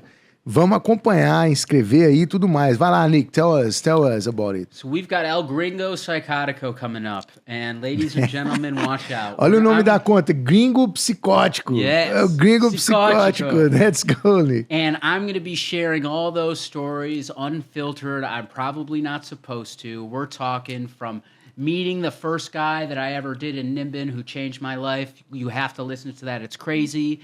To making your own cocaine tour in Colombia with the fucking Escobars, to getting stuck in Cambodia with $1 and no fucking access to money for 3 days, to doing fucking sketchy little medical cannabis farms in British Columbia, Canada, to starting yacht weeks in Thailand, to, getting robbed in Peru, to literally doing some of the dumbest, craziest, oh my God, Nick, what were you thinking shit imaginable. And hopefully you guys enjoy it. I try to keep it under 10 minutes so that ADD factor doesn't kick in. And, I'm sure they're going to enjoy it. Unfiltered as fuck, guys. I don't care at this point in time. So, I'm definitely going to be throwing it all out there. But that's it, man. People deserve to get to know these stories, Like when you say about doing this cocaine tour in Colombia with the Escobars, what is it about? Can you give us some spoiler? Absolutely. Tell us. We are there. So I'm in Medellin, Colombia. Where is it here? I haven't released the episode yet. Okay. I haven't released the episode yet. But, we could talk about some of this if you'd like on some of the crazy shit. We go for it as well. Just give us a little sample about this one. So let me break it down for you. Imagine you're in Medellin and you're at Roberto Escobar's house. That's Pablo Escobar's brother. And he lived in the old house that Pablo used to own and live in. And I did a tour where you can actually go to the house, meet the family, and get a whole full-on learning session of Pablo Escobar back in the day. Now, what they didn't know... More? No, thank you, brother. Was I wrote a paper on Pablo Escobar during my sophomore year at college on how he was a social entrepreneur in Colombia at the time, just to piss off my professor and see if I could get a passing grade by having that ridiculous take. And, dude, while I'm there, I meet the family. They love my vibe, right? I'm like, oh, my God, this is so fucking sick, Roberto, this is awesome, And he's just like, and I tell him, they're like, so what brought you to Colombia? I'm like, honestly, I just want to do fun, crazy shit. I want to meet girls. I want to have a sick time. I want to live life. And honestly, I want to do some fun stuff. So they liked my vibe. They were like, yeah, come chill, hang out for a little bit. And at the hostel I was staying at, there was this story of this place in San Augustine, Colombia, where you can do something called the special tour. Now, in Colombia, you can legally have 1 gram of cocaine on you, and it's legal. I don't really like cocaine. It makes me feel like I'm taking my ADHD medication. So I fucking not really a fan of it. So I tell Roberto about this in my little fucked up broken Spanish. He's like, yeah. And the lady that was helping him on the tour, I think it was his cousin, was like, yes, we've heard of this tour too. And I was given a business card. It's called Japanese Hostel in San Augustine, Colombia. So I'm like, I'm going straight to San Augustine completely by myself, 21, don't speak a word of Spanish. It's an 11-hour bus ride throughout Colombia. So, bro, I get there. I show up by myself. They're all looking at me like, what are you doing here? And I show up. It's 12 o'clock at night in this sketchy-ass fucking city by myself. I get dropped off with all my bags. I got to find this hostel in the dark at fucking 12 a.m. by myself in sketchy-ass Colombia, and we'll leave it at that. Amazing. That's it. We'll leave it at that. You got a Gringo Psychotico. Trust me, a couple more episodes, it'll start getting released. Gringo Psychotico. So Instagram, this one is Get Lost with Nick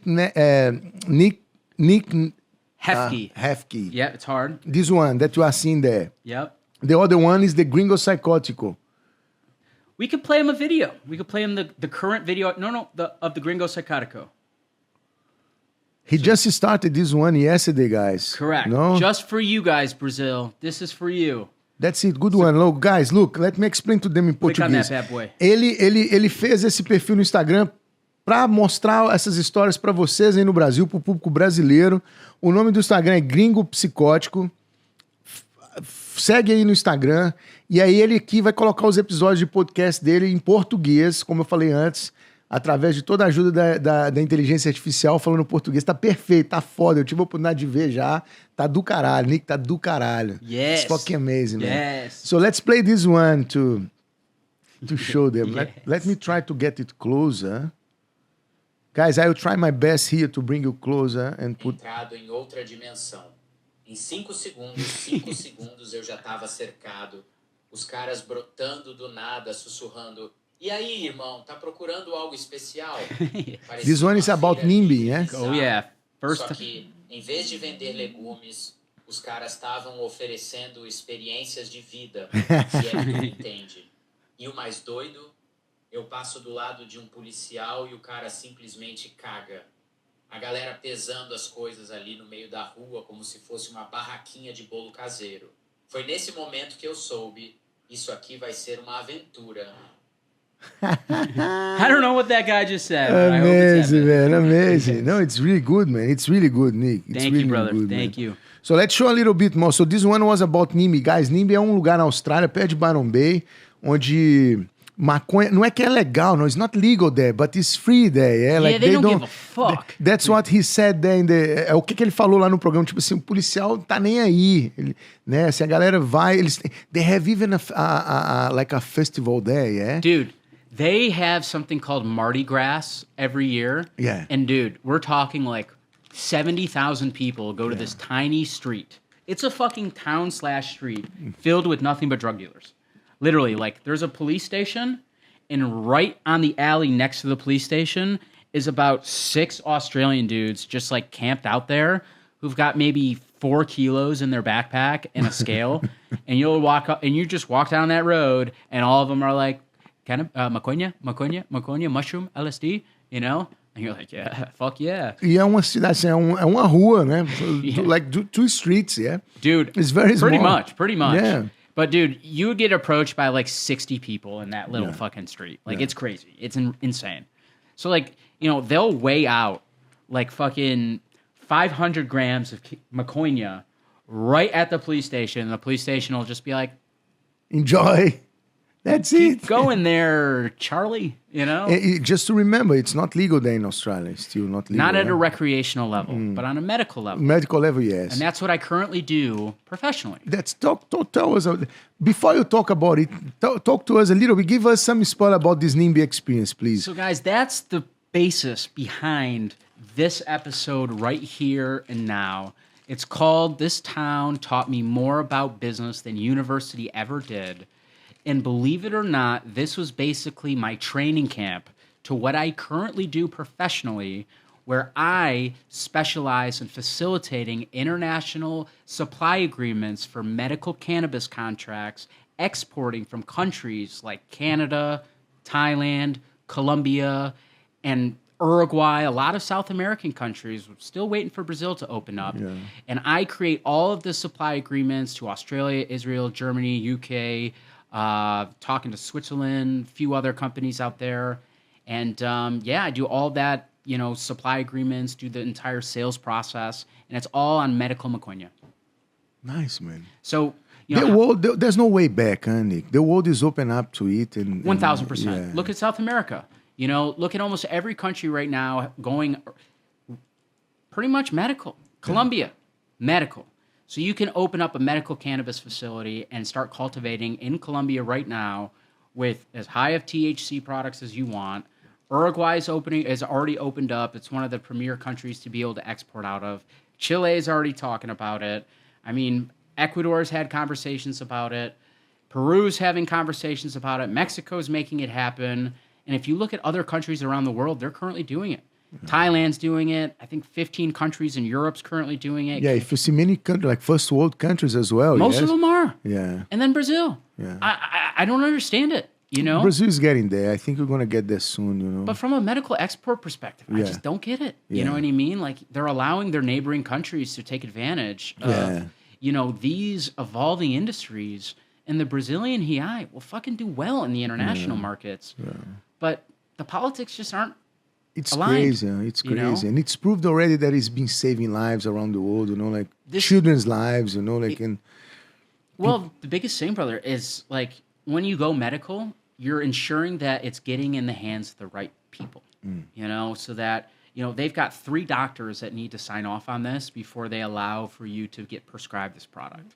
Opposed to being like, hey, give me the best shit you can. And, next thing you know, you've got cannabis-induced psychosis or, you know what I mean? So that's where I generally never understood why Brazil hasn't allowed for cultivation and export for THC-related products.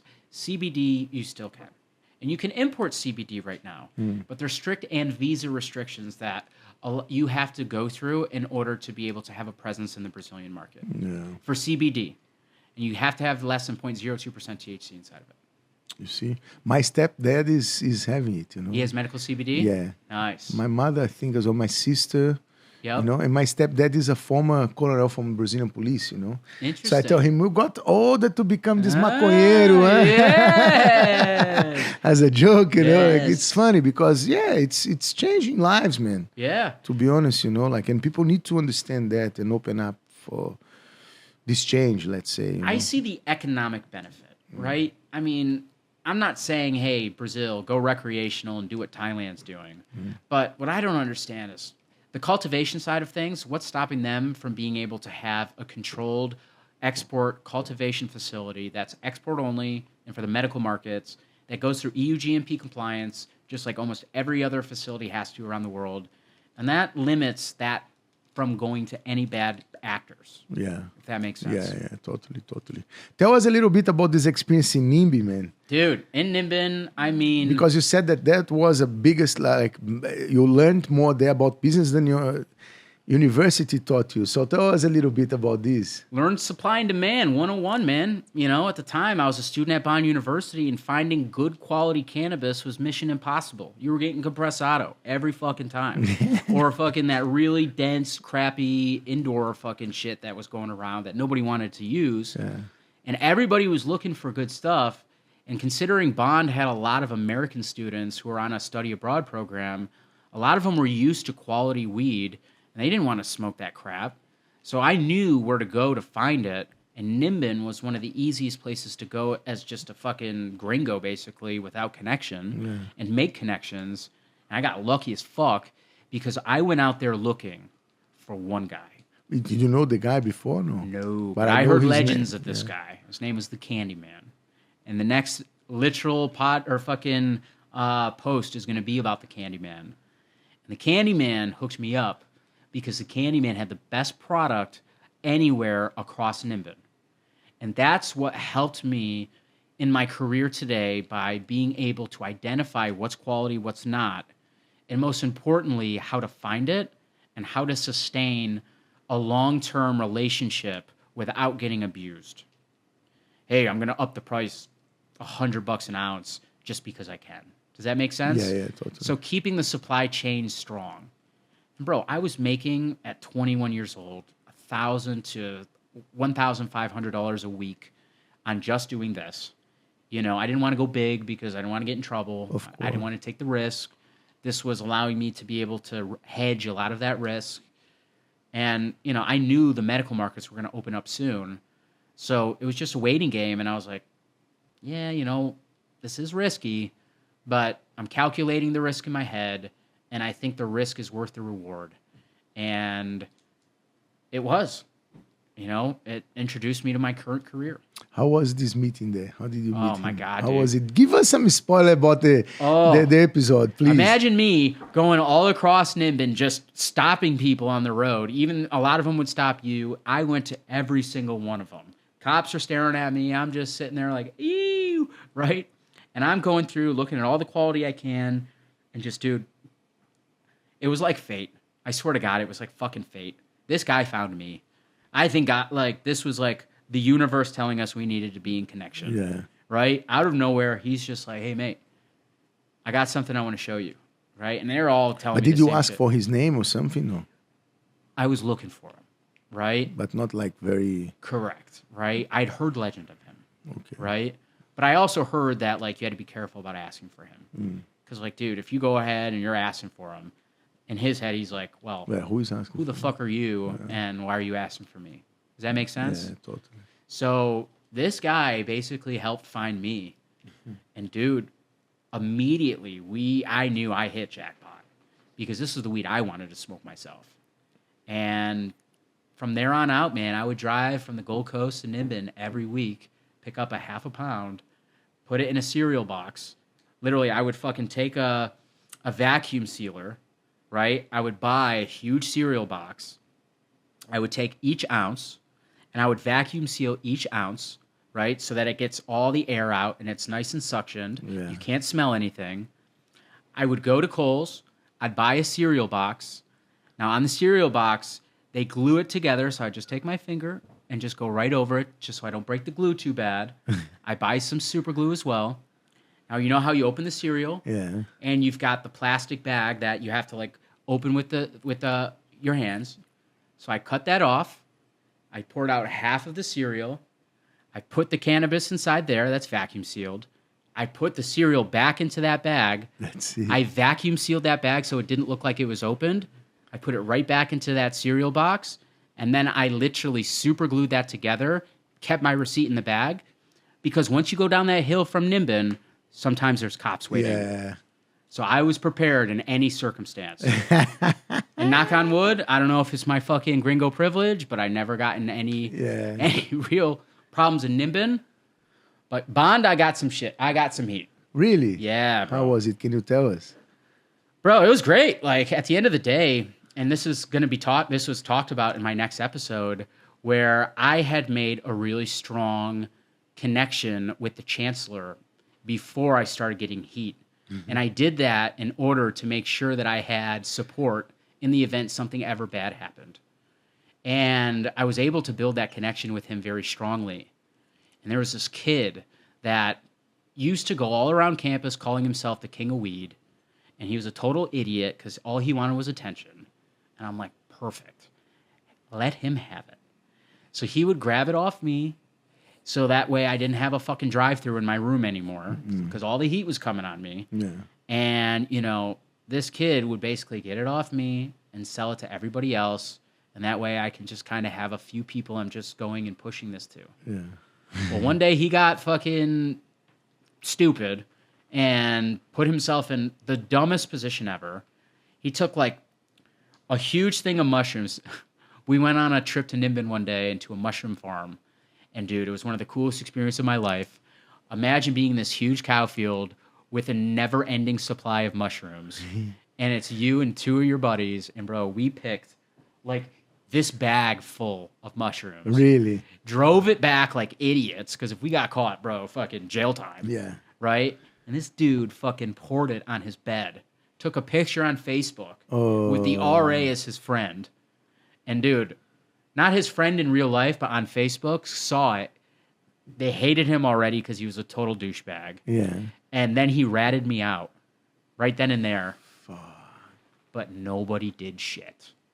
They didn't give a fuck, dude. Really? They didn't give a fuck. They loved me, bro. They were just kind of like, fuck, what are we going to do about this? Like, yeah, I think we know Nick's doing what he's doing, but we're pretty confident that we can't prove it.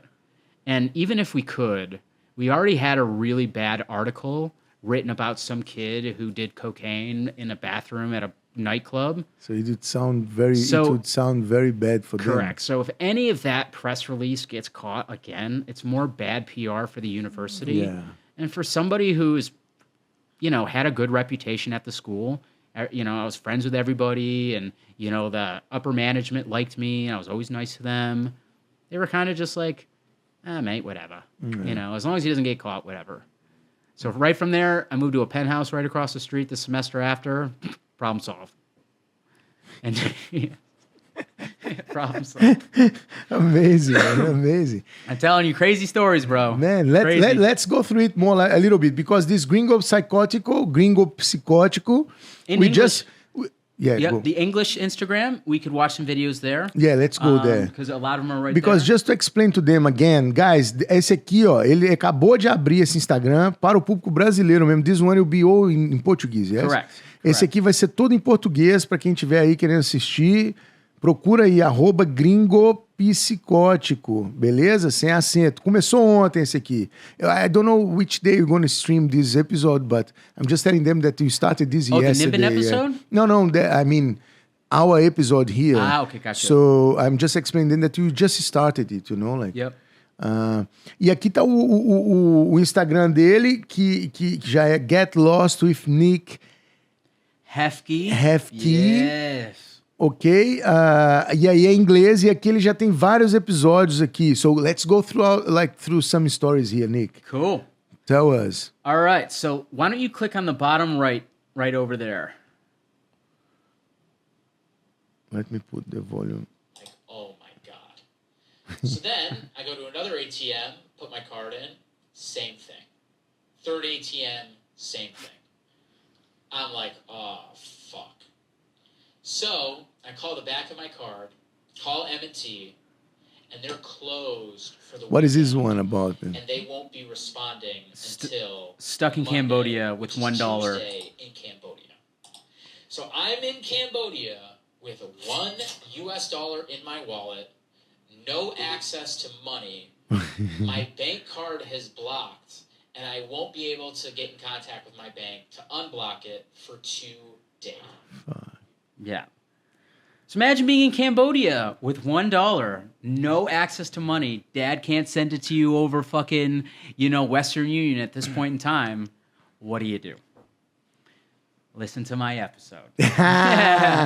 Get Lost with Nick. Bro, that moved into some crazy shit. Cambodia is a fun place, bro. Nice, man. Nice, man. Cambodia is a fun place. So in the English version, how many episodes have you released yet? I've done 33. Nice, man. Yeah, so, at the start, I had a lot of guests, a lot of high-profile guests, from Royce Gracie to Denzel Curry to the Muay Thai guy, Sean Fagan, to MMA Shredded, Jeff Chan, to Nicholas Mota, to Bas Rutten, and a lot of high-profile people.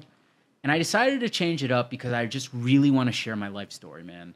It's so fucked up. It's so crazy. And, I really hope it inspires somebody to not look at the world as a scary place. And you can go out and let your crazy out and enjoy. Just look at Gringo Psychotico. Which others can we talk about here now a little bit, Nick? Well, we can talk about some more about what happened during that time in Cambodia. That one's pretty funny. This one in the middle? Nah, the one to the left. left. The left one with the bomb? Yep. What is that? Just listen to it. A really fucked up guy at the hostel, the American guy, that just who just sits in Sahannakville, does ketamine, and fucking gets fucked up all day. He ended up falling in love with the Danish girl who had a flight booked to New Zealand on that day, and they had a little hostel romance going. So, long story short, Danish girl falls in love with American guy, fucked up American guy falls in love with Danish girl, And she was leaving that day over to New Zealand because she was going to do a working holiday visa out there. Now, she really didn't want to leave because she was in love with the American guy, but didn't have enough money to change her flight.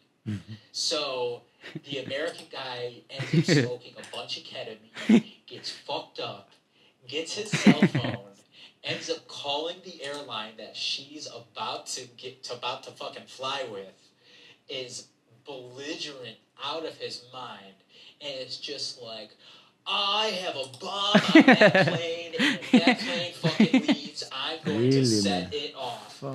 And I am watching this live, laughing my absolute ass off. Really, man? Crazy, huh? He's crying at this point, because we're watching him basically commit a terrorist act right now. Oh my God. Crazy, man. Brother, Crazy. it was one of the funniest things I've ever seen in my life. Really? This guy was so fucked up. So imagine, right? This American dude, most fucked up human being I've ever met in my life, times 10. Right? He lives in Cambodia, stays at that hostel. He's probably like 37 at this time. Right? All he does is just like cook ketamine and just get fucked up and just send it. And this dude, like when I first met him with my friend, he's no shirt on, full of tattoos on his face, on his body. And it was like not even like good tattoos. It was like, hey, Sean was here. Someone drew like a swastika on him when he was drunk. Okay. And just like, dude, that's this level of fucked up. Like, and the Danish girl wasn't even that bad looking. I'm like, what's the matter with you? Like, what do you see in this guy? Like, are you out of your mind? And like, dude, he had like a swastika like right here. Really? That somebody drew on him when he was drunk, tattooed him. And like, dude, he was so reckless, so insane. Just like every day would come in, start some shit at the hostel. We would laugh fucking like crazy because it was always him doing something retarded. And bro, when he called that airline and committed that terrorist act, I pissed my pants laughing. It was so funny, dude. Crazy, man. Ridiculous, dude. So you have been through so nice, crazy, nice stories, huh? Dude, ridiculous. I mean, if you go down, we could talk about my little Vietnam adventure with the Brazilian girl. Let me change here again. Let's see. Getting roofied in Vietnam. That's a really good one. Which one? This one here? Yep. This is before I started doing the whole video edits. Like, the dude tells me that Jake ended up passing away last night. That was my buddy who passed away. He was found unresponsive at the hotel room. That he went to that short-term hotel with that Vietnamese guy. Well, was he there with you? Yeah, I'll tell you the story in a second. It's crazy, brother. And Katie was in absolute shambles. So I'm trying to comfort her, and she's just on like a whole different crazy like mindset. I mean, going crazy considering her best friend just died, and you know was partying and pretty much had no sleep. And I'm thinking to myself, just like, oh my God, this is a fucking movie. So let's get into it.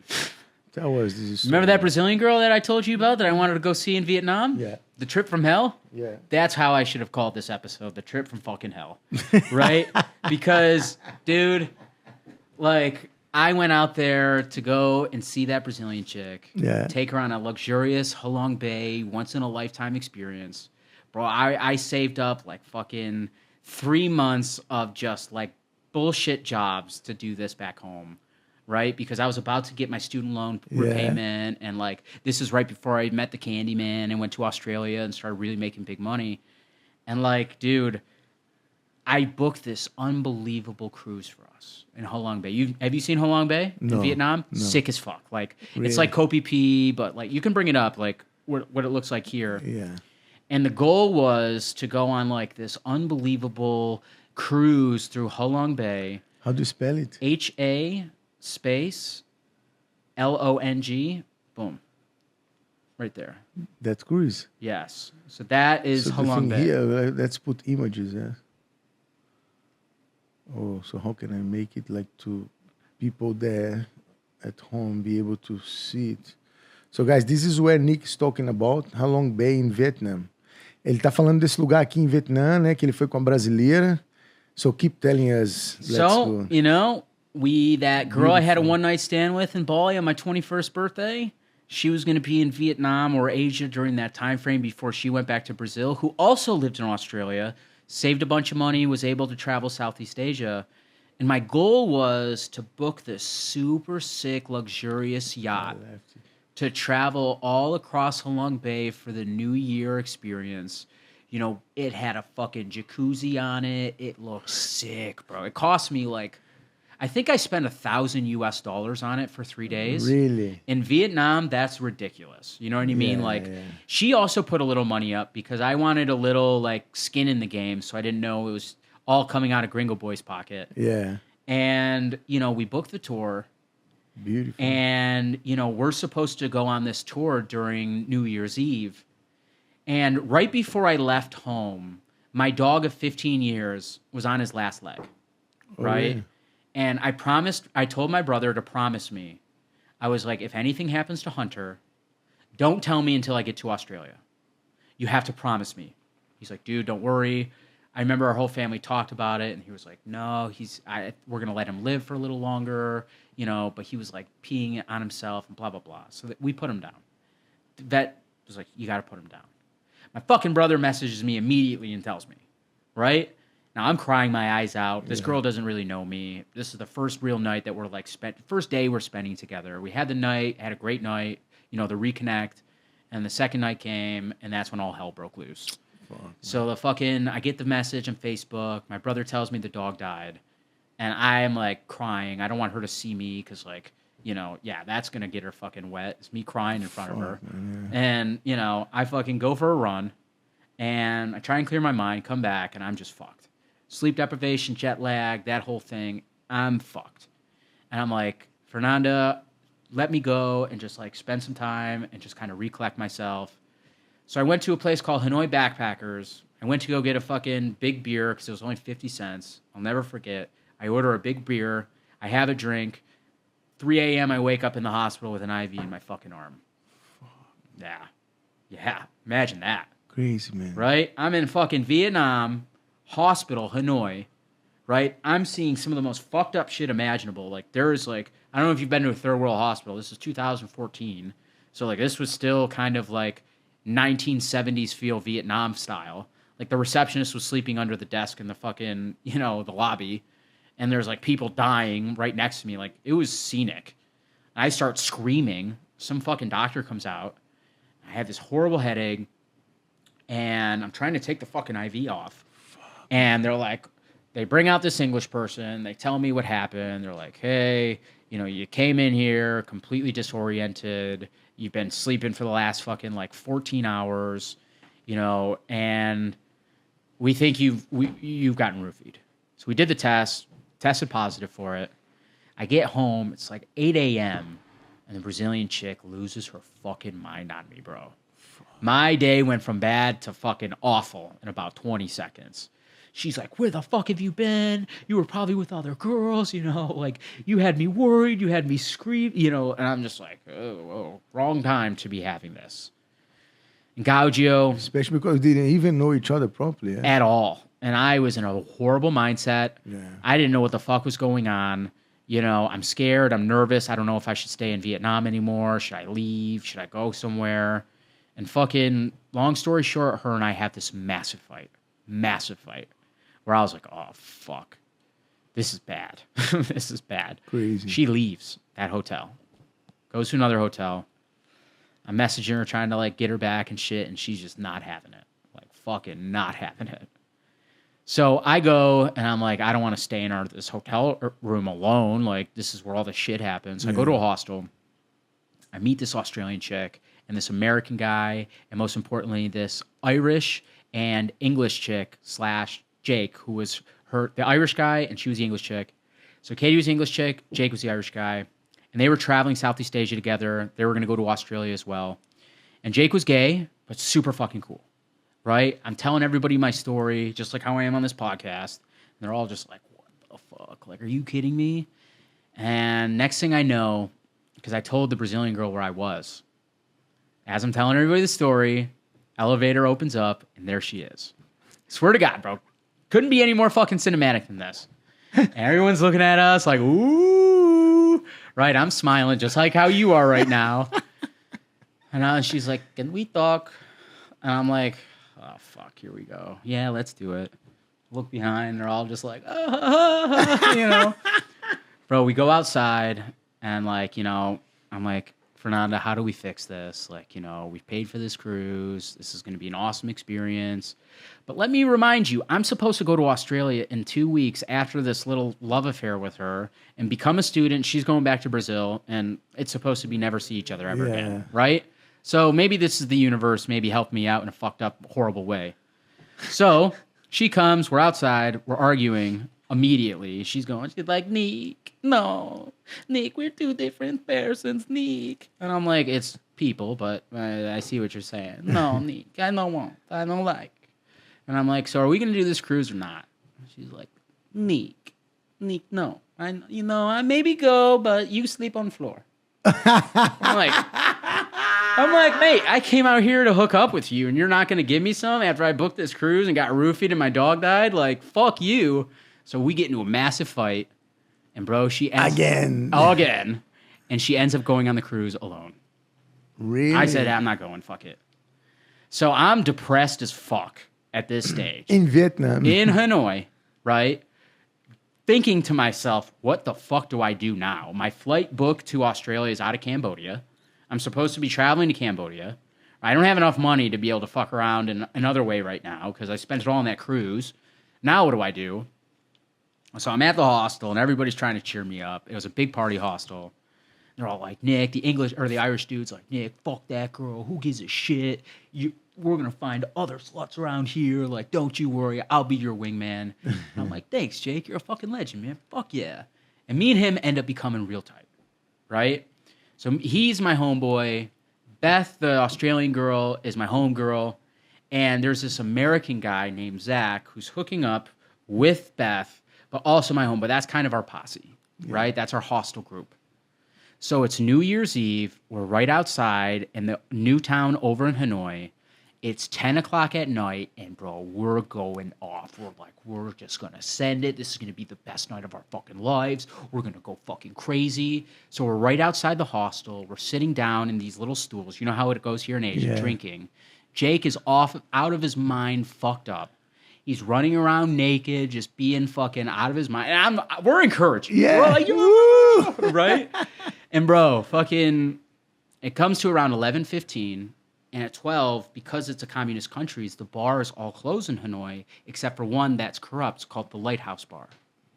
So me and Zach are talking to these Italian girls, and I'm trying to hook up with one of the Italian girls. He's trying to hook up with the other one. Beth went to bed a little early, I guess. They were arguing or something. And I'll never forget, we're all going to go to the Lighthouse Bar to watch the ball drop, right? And I'm like, Jake, I see him talking to some dude. Right? And I'm like, bro, we're all going to the Lighthouse Bar. Like, come with us. And he's fucked up. And he's like, man, I think I'm going to go off with this guy. And I'm like, nah, bro, fuck that. Come over with us. I'm sure there'll be some gay dudes out there you can meet. Like, I'll be your wingman if you need me to, right? I need your help with this Italian girl. Hook me up, bro. You know? So I'll never forget. We're chatting. We're just shooting the shit, right? And he's like, bro, Nick, Happy New Year. And he ends up going off with that Vietnamese guy. So me and Zach end up going off with those Italian girls, right? We hooked up with both of them in the same fucking hostel room. I got top bunk, he got bottom. I slept the night, right? I'm hooking up with mine, he's hooking up with hers. We stay the night, and it's like 7 a.m. I had barely no sleep. I tell the girl, I'm like, hey, I'm going to go back to my hostel. Like, see you later. He decides to stay. I walk over to the hostel, and the vibe there is absolutely insane, to where, like, everybody's just down and sad, and, like, it wasn't this vibrant, like, let's get fucked up and enjoy New Year's party anymore. It was, like, everybody's, like, just dead silent, and it was just weird. And immediately one of the workers tells me, they're like, dude, we had a guest pass away last night. And I'm like, who was it? And they show me a picture of Jake. And he went off with that fucking gay dude, and they ended up doing drugs, and he was found unresponsive. Really, man? So, bro, I lost my shit. I was like, this place is not fucking good and giving me good vibes. Yeah. So I got on the next flight to fucking Bangkok. I literally go to the airport. I fucking still have my dad's credit card number. I forgot how I still had it. And I just was like, what's the quickest fucking flight out of here? So I went for Bangkok, $170. I booked it. And I'm like, you know what? I'm just going to fucking bus up to Cambodia, explore Thailand. I'm getting the fuck out of this country, Vietnam. And man, that's how the whole Cambodia trip happened. I went to Koh Chang in Thailand after that. But those are some experiences I've been through, man. You know, that's just one crazy story, Crazy. brother. Was this guy living in Australia with you as well? No, I met him at the hostel, and he was basically lifting me up after the Brazilian girl and I had our little fucking, you know. And bro, here's even a crazier thing. 3 months later, which I just released the episode the other day, that American dude, Zach, that ended up hooking up with the other Italian girl who was also my buddy over at the hostel. I get a call one day, and long story short, he was driving mopeds in Hanoi, drunk. And he got into a bad accident and died too. Really? Fucking Final Destination, bro. Crazy, huh? Crazy trip from hell. And was it the same time? Like the same, like... No, it's 3 months after what happened. Yeah, but the same, like, season, let's say. Correct, yes. Crazy. Same quarter. Fuck me. So, yeah, man, it was... And have you been there after that? Fuck no, I'm retired from Vietnam, dude. You know, that was my second trip in Vietnam. My first trip, I traveled most of the country with a little fucking moped with my German buddy Phil. And we had some crazy shit happen where fucking our bikes broke down in Hue and we had like $18 in our bank accounts and we were waiting on our Australian taxes to come in and the ATO was taking fucking forever and we're surviving on $30 a day. Crazy, and we sold our bikes for like $16 and like got absolutely fucking shafted with price because we were desperate. Yeah. And then he fucking ended up calling his dad because I was too proud to ask mine for money and, you know, fucking put my tail between my legs. And he's like, and his dad hooked us up. And next thing we know, our taxes fucking come in the next day. And my first experience in Vietnam was phenomenal. Amazing. Second experience, I'm scared shitless to ever go back. Fuck, man. Yeah. So this is the kind of stories that they're gonna check in. Oh yeah, it's on there, gringo, guys. Gringo psicótico. That's right. Right? Or you got to go get lost, Nick Hefke. I don't know if I can go backwards now, you know, on social media. Oh no, fuck, man. I'm sure you're gonna. It's a bit dark now. I wanted to show them, but because of the TV, it becomes a bit dark. But I'm sure they're gonna enjoy your stories, man. And we have funny stories. You have sad stories. You have happy stories. You have crazy stories. You have, man. And about the YouTube channel, Nick. We have the Gringo Psicótico as well, yes? Yes, sir. Which you've just started, yeah? Yep. I'll try to show here. The thing is, because of the light of the TV, it became dark. No, now it's okay for us because it's dark. So, esse é o canal do YouTube dele que ele acabou de abrir, galera. Gringo Psicótico. Subscribe, né? Se inscreva no canal aí, dá um like nos vídeos, compartilha pra galera aí. Esse é This is one. Gringo. Correct. Okay, and then you have the other one that is the English version. The English version. Oh, this is the Instagram, no? Nope, No, this YouTube. is the YouTube, yeah. Yeah. Short. Okay, in this one you have how many episodes you have here already? Well, I mean, I posted only shorts. I didn't do any full episodes nice. onto my YouTube. So if you want to listen, you need to either go to Spotify or the 𝘨𝑉 website. And there's a lot of links where you can listen for free. Go up, where to listen. So you can click on any of these, and these are 100% free. Same with Spotify, so you don't need a Spotify subscription to listen. And that's where I do all of my audio. And I just put shorts onto YouTube just to have something to show and kind of put a little visual together. Nice, man. So, galera, ó, se vocês virem aqui no 𝘨𝑉, BLEAV, 𝘨𝑉.com, vocês têm os links aqui onde você pode escutar de graça, né? Todas essas histórias maravilhosas do Nick.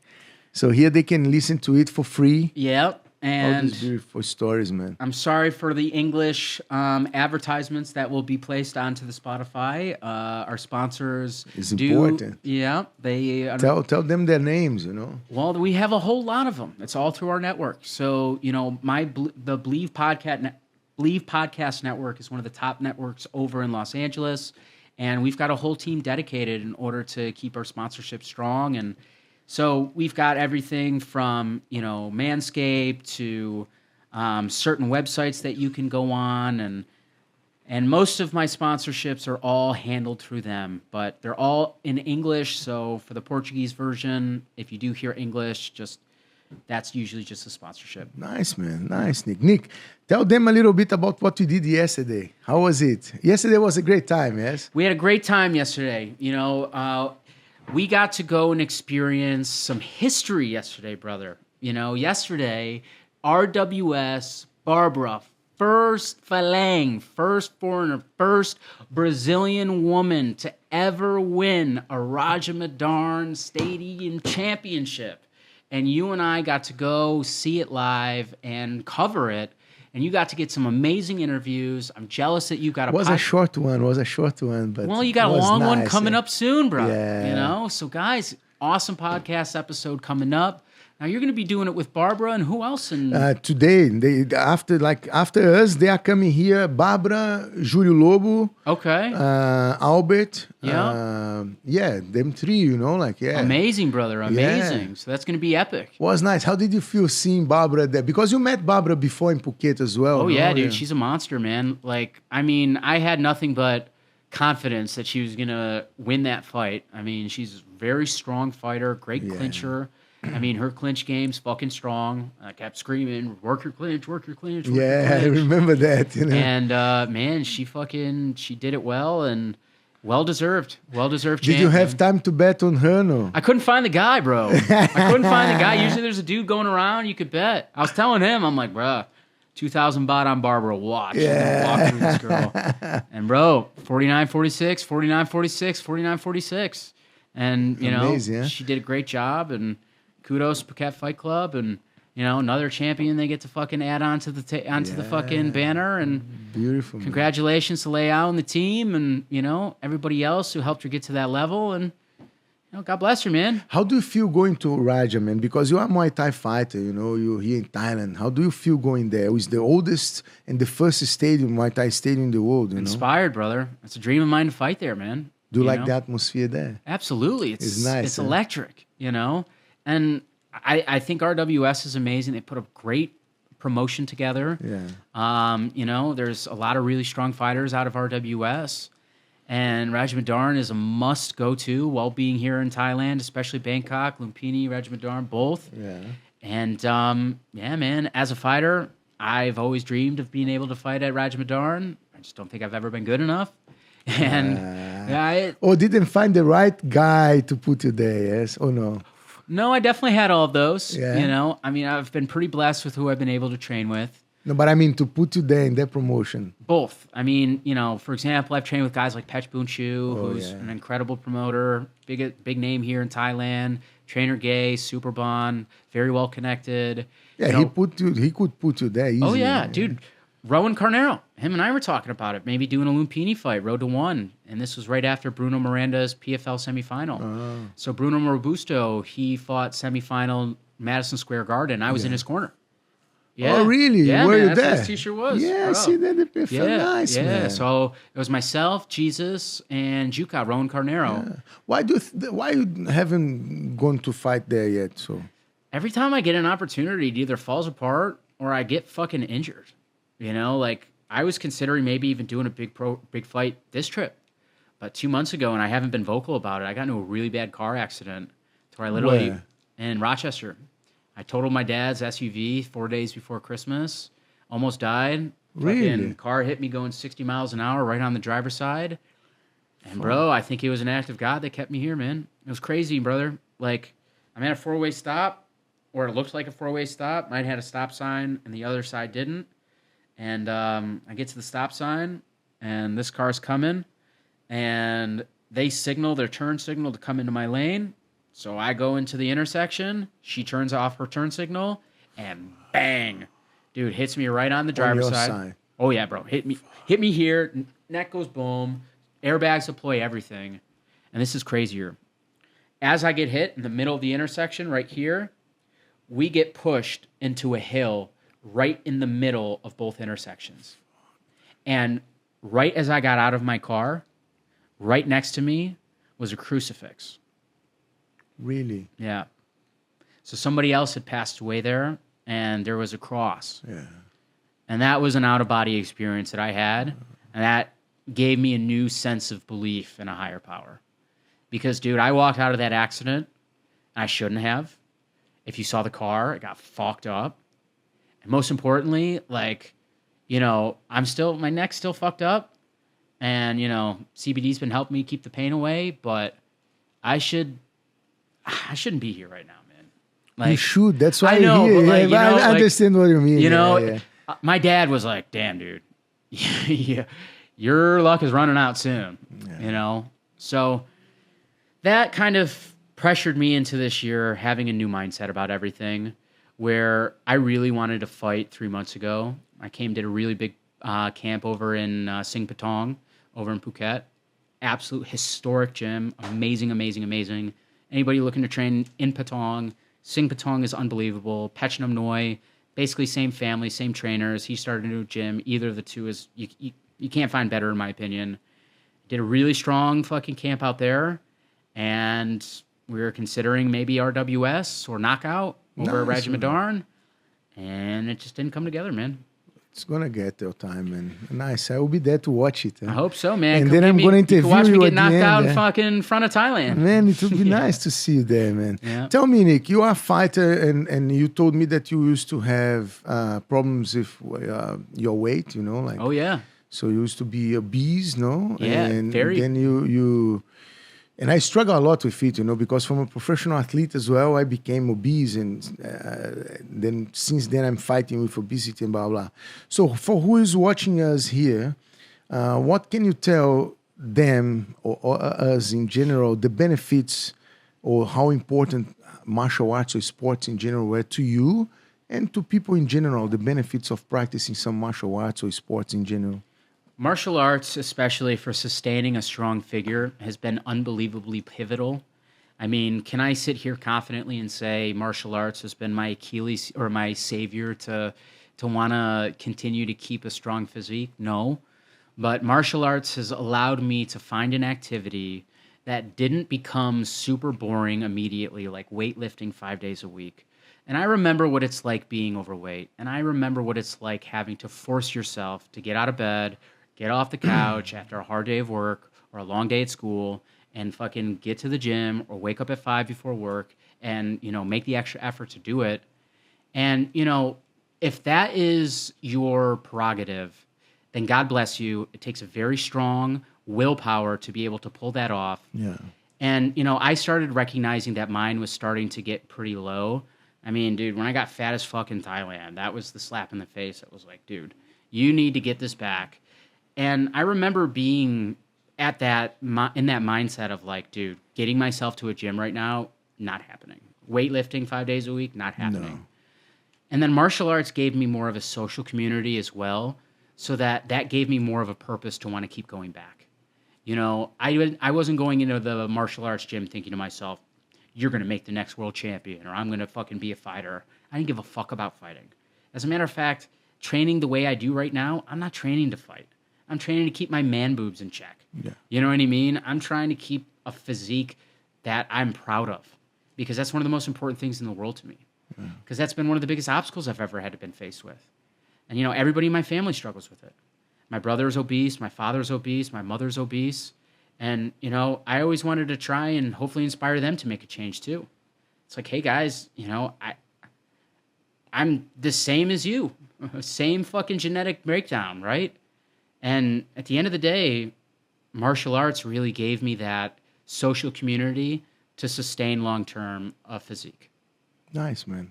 And just to expand on that, you know, to any kids out there, man, I mean, kids that are overweight or parents who have overweight kids, and they watch UFC and they love Royce Gracie and they love fucking, you know, some of the UFC superstars, get them into a gym.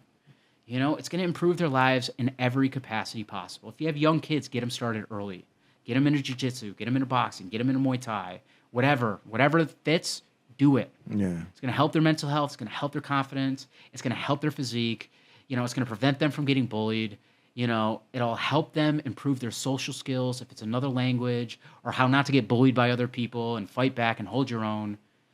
So, you know, martial arts, man, the community, the the ability to turn off my anxiety when I'm training and basically take an anti-anxiety pill without swallowing anything. Yeah. You know what I mean? Yeah.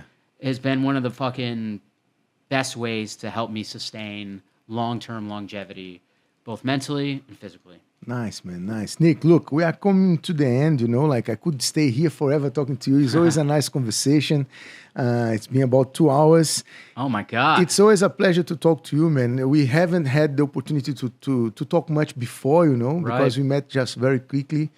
And then for a few times we spoke through the social media. And then since you came, I'm very happy that you reached me out and said, 𝘍𝘢𝘭𝘢, I'm coming to Bangkok. Are you there?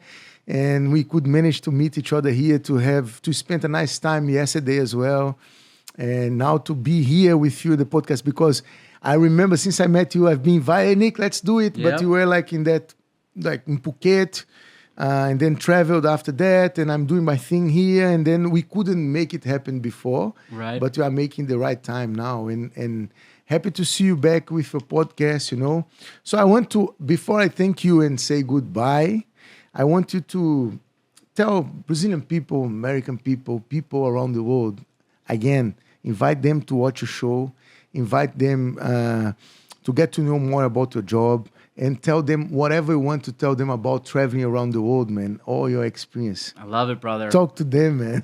well, ladies and gentlemen, if you want to learn how I've been able to travel the world, how I was able to go to 69 different countries, 15 countries more than once, 40 couple countries upwards to 40 times, and you want to learn how I was able to do that without having to ask mommy and daddy for money or ask other people to support me, that's what this podcast is all about. If you want to hear funny, crazy, ridiculous, fucking fun travel stories, that's what this podcast is all about. And most importantly, man, I just really want to inspire the world to not look at the world as a scary, fucked up place, and think to yourself that all the bad shit's going to happen if you go traveling, and that, you're going to find danger in everywhere you go. I've put that shit to the test in every way, shape, and form. I don't know if I have an angel on my shoulder, but at the end of the day, I could be that kind of proof of concept model that the world isn't as scary as it's made out to be online and on videos and on social media. It's all fucking fluffed up bullshit. And dude, making an effort, like moving to another country and having enough confidence and balls to be able to do that, I hope I can inspire somebody else to be able to stop overthinking, stop catastrophizing, book the fucking flight, take the fucking risks, go on that trip, fucking chase after that girl, go fucking train with that dream person you've always wanted to, go ask that person to get onto your podcast. If there's something in your life you're afraid to take a risk on, I hope my podcast can inspire you to make that change. I'm sure you too, man. I'm sure you too. Congratulations. I will say goodbye to them. Oh, Nick, there's always something that we forget to talk about. As you know, is there something that you want to say and I haven't asked you? Not at all, man. Just to everybody out there who's really looking to learn fucking English. And, if you're a Brasileiro and you want to come to Bangkok or Thailand and, you're afraid of the whole language barrier and you just can't ignore that anxiety, talk to this fucking guy. It's hard to find people like him here in Thailand. It's very rare to find people like him in Thailand. And for the people that might have his level of English, they might not be as willing to even offer you some sort of help or support. So he's a great resource to have. And if you're looking to take your English to the next level, you found the right guy. Thank you. Look, soon I'm going to be launching my English courses online, I'm preparing something nice. Thank you for talking about me like this, but I'm preparing an English course for football industry. Interesting. And an English course for martial artists. Interesting. For Brazilian people. Okay, what's the goal with all of that? That sounds super badass. Man, this is that you've said here before that you met many Brazilian people abroad, yes? Yep. Who didn't speak English. Oh, that's very common. So the goal behind it is to help, and I've been through it, I left Brazil without speaking any fucking word in English, I couldn't speak English at all when I went to London the first experience abroad, And I know how hard it is. And there's many Brazilian people abroad working as martial artists, like being a coach or an athlete. Right. Working as footballers as well. Not only athletes, but coaches, assistant coaches, like performance analysts, Yep. So the goal behind it is, of course, like helping them to get more prepared to face life abroad, you know, like to be able to get more opportunities to improve their personal lives as well, because you know, like, you know a little bit of Portuguese, you speak Spanish a little bit, Thai a little bit, so like then you become more able to to communicate, you know what I mean? Like, so you get more prepared to face life abroad, you know? Absolutely. I love that, brother. I love that. That's the idea. You know, I think it's a really cool idea, and I think it can help a lot of other people out. And man, like, again, guys, you come to Thailand and you fucking need some help. Look at this guy, dude. He's on fucking one championship, working with some of the biggest names in all of fucking combat sports. Thank you, man. You know, getting access to him isn't usually every day. So, you know, I give credit when it's deserved, bro. Thank you very God bless much. you, man. Thank you very much, man. Yeah. Thank you. Galera, ó, prazer mais uma vez estar aqui com vocês. Quero aproveitar e pedir vocês para se inscrever no canal, dar um like nesse vídeo, compartilhar aí para as pessoas que são especiais para vocês. Mais uma história linda de vida que hoje a gente teve um gringo psicótico aqui com a gente. E a ideia é trazer a vida do brasileiro pelo mundo afora. E a vida do brasileiro pelo mundo afora não é só o Brasil, não é só o brasileiro, é também gringos that we met on the way, que a gente encontra pelo caminho, que transforma a vida da gente também. Tá aqui um exemplo disso. O Nick é um americano, esteve no Brasil várias vezes, já viajou o Brasil de cabo a rabo, conhece brasileiro pra caramba, alguns dos seus melhores amigos são brasileiros, sua namorada é brasileira. Estamos aqui conversando sobre a vida. Então a ideia, eu fico super feliz de poder trazer esse tipo de conteúdo pra vocês. Se inscreva no canal, dá um like no vídeo aí, compartilha pra galera, beleza? Yeah. Mais uma vez, prazer ao Nick. Thank you very much. Yes. All the best, my Thank friend. you, Thank you very hermano. much. And I want to have you here again, man. For sure. And again, maybe you can do something together. In your podcast, bring somebody here for us to talk together. Absolutely, man. To be a pleasure, man. We got to get the real King of Weed down here. That's it. Yes, Let's do that. let's do it, brother. You, me, real King of Weed. Let's do it. I'm going to share some of the most unbelievable secrets imaginable to where you, if you're in Brazil and you have any knowledge of cannabis whatsoever, might even be able to learn how to start your own cannabis brokerage business and be able to work it all around the world or from your home in Brazil. So stay tuned. Make sure you listen and watch it. It will be super epic if we can make it work. That's it. We're going to make it work. Yes, sir. Thank you again, Let's my go. friend. Let's go for it. Valeu, gente. Um abraço. Ih!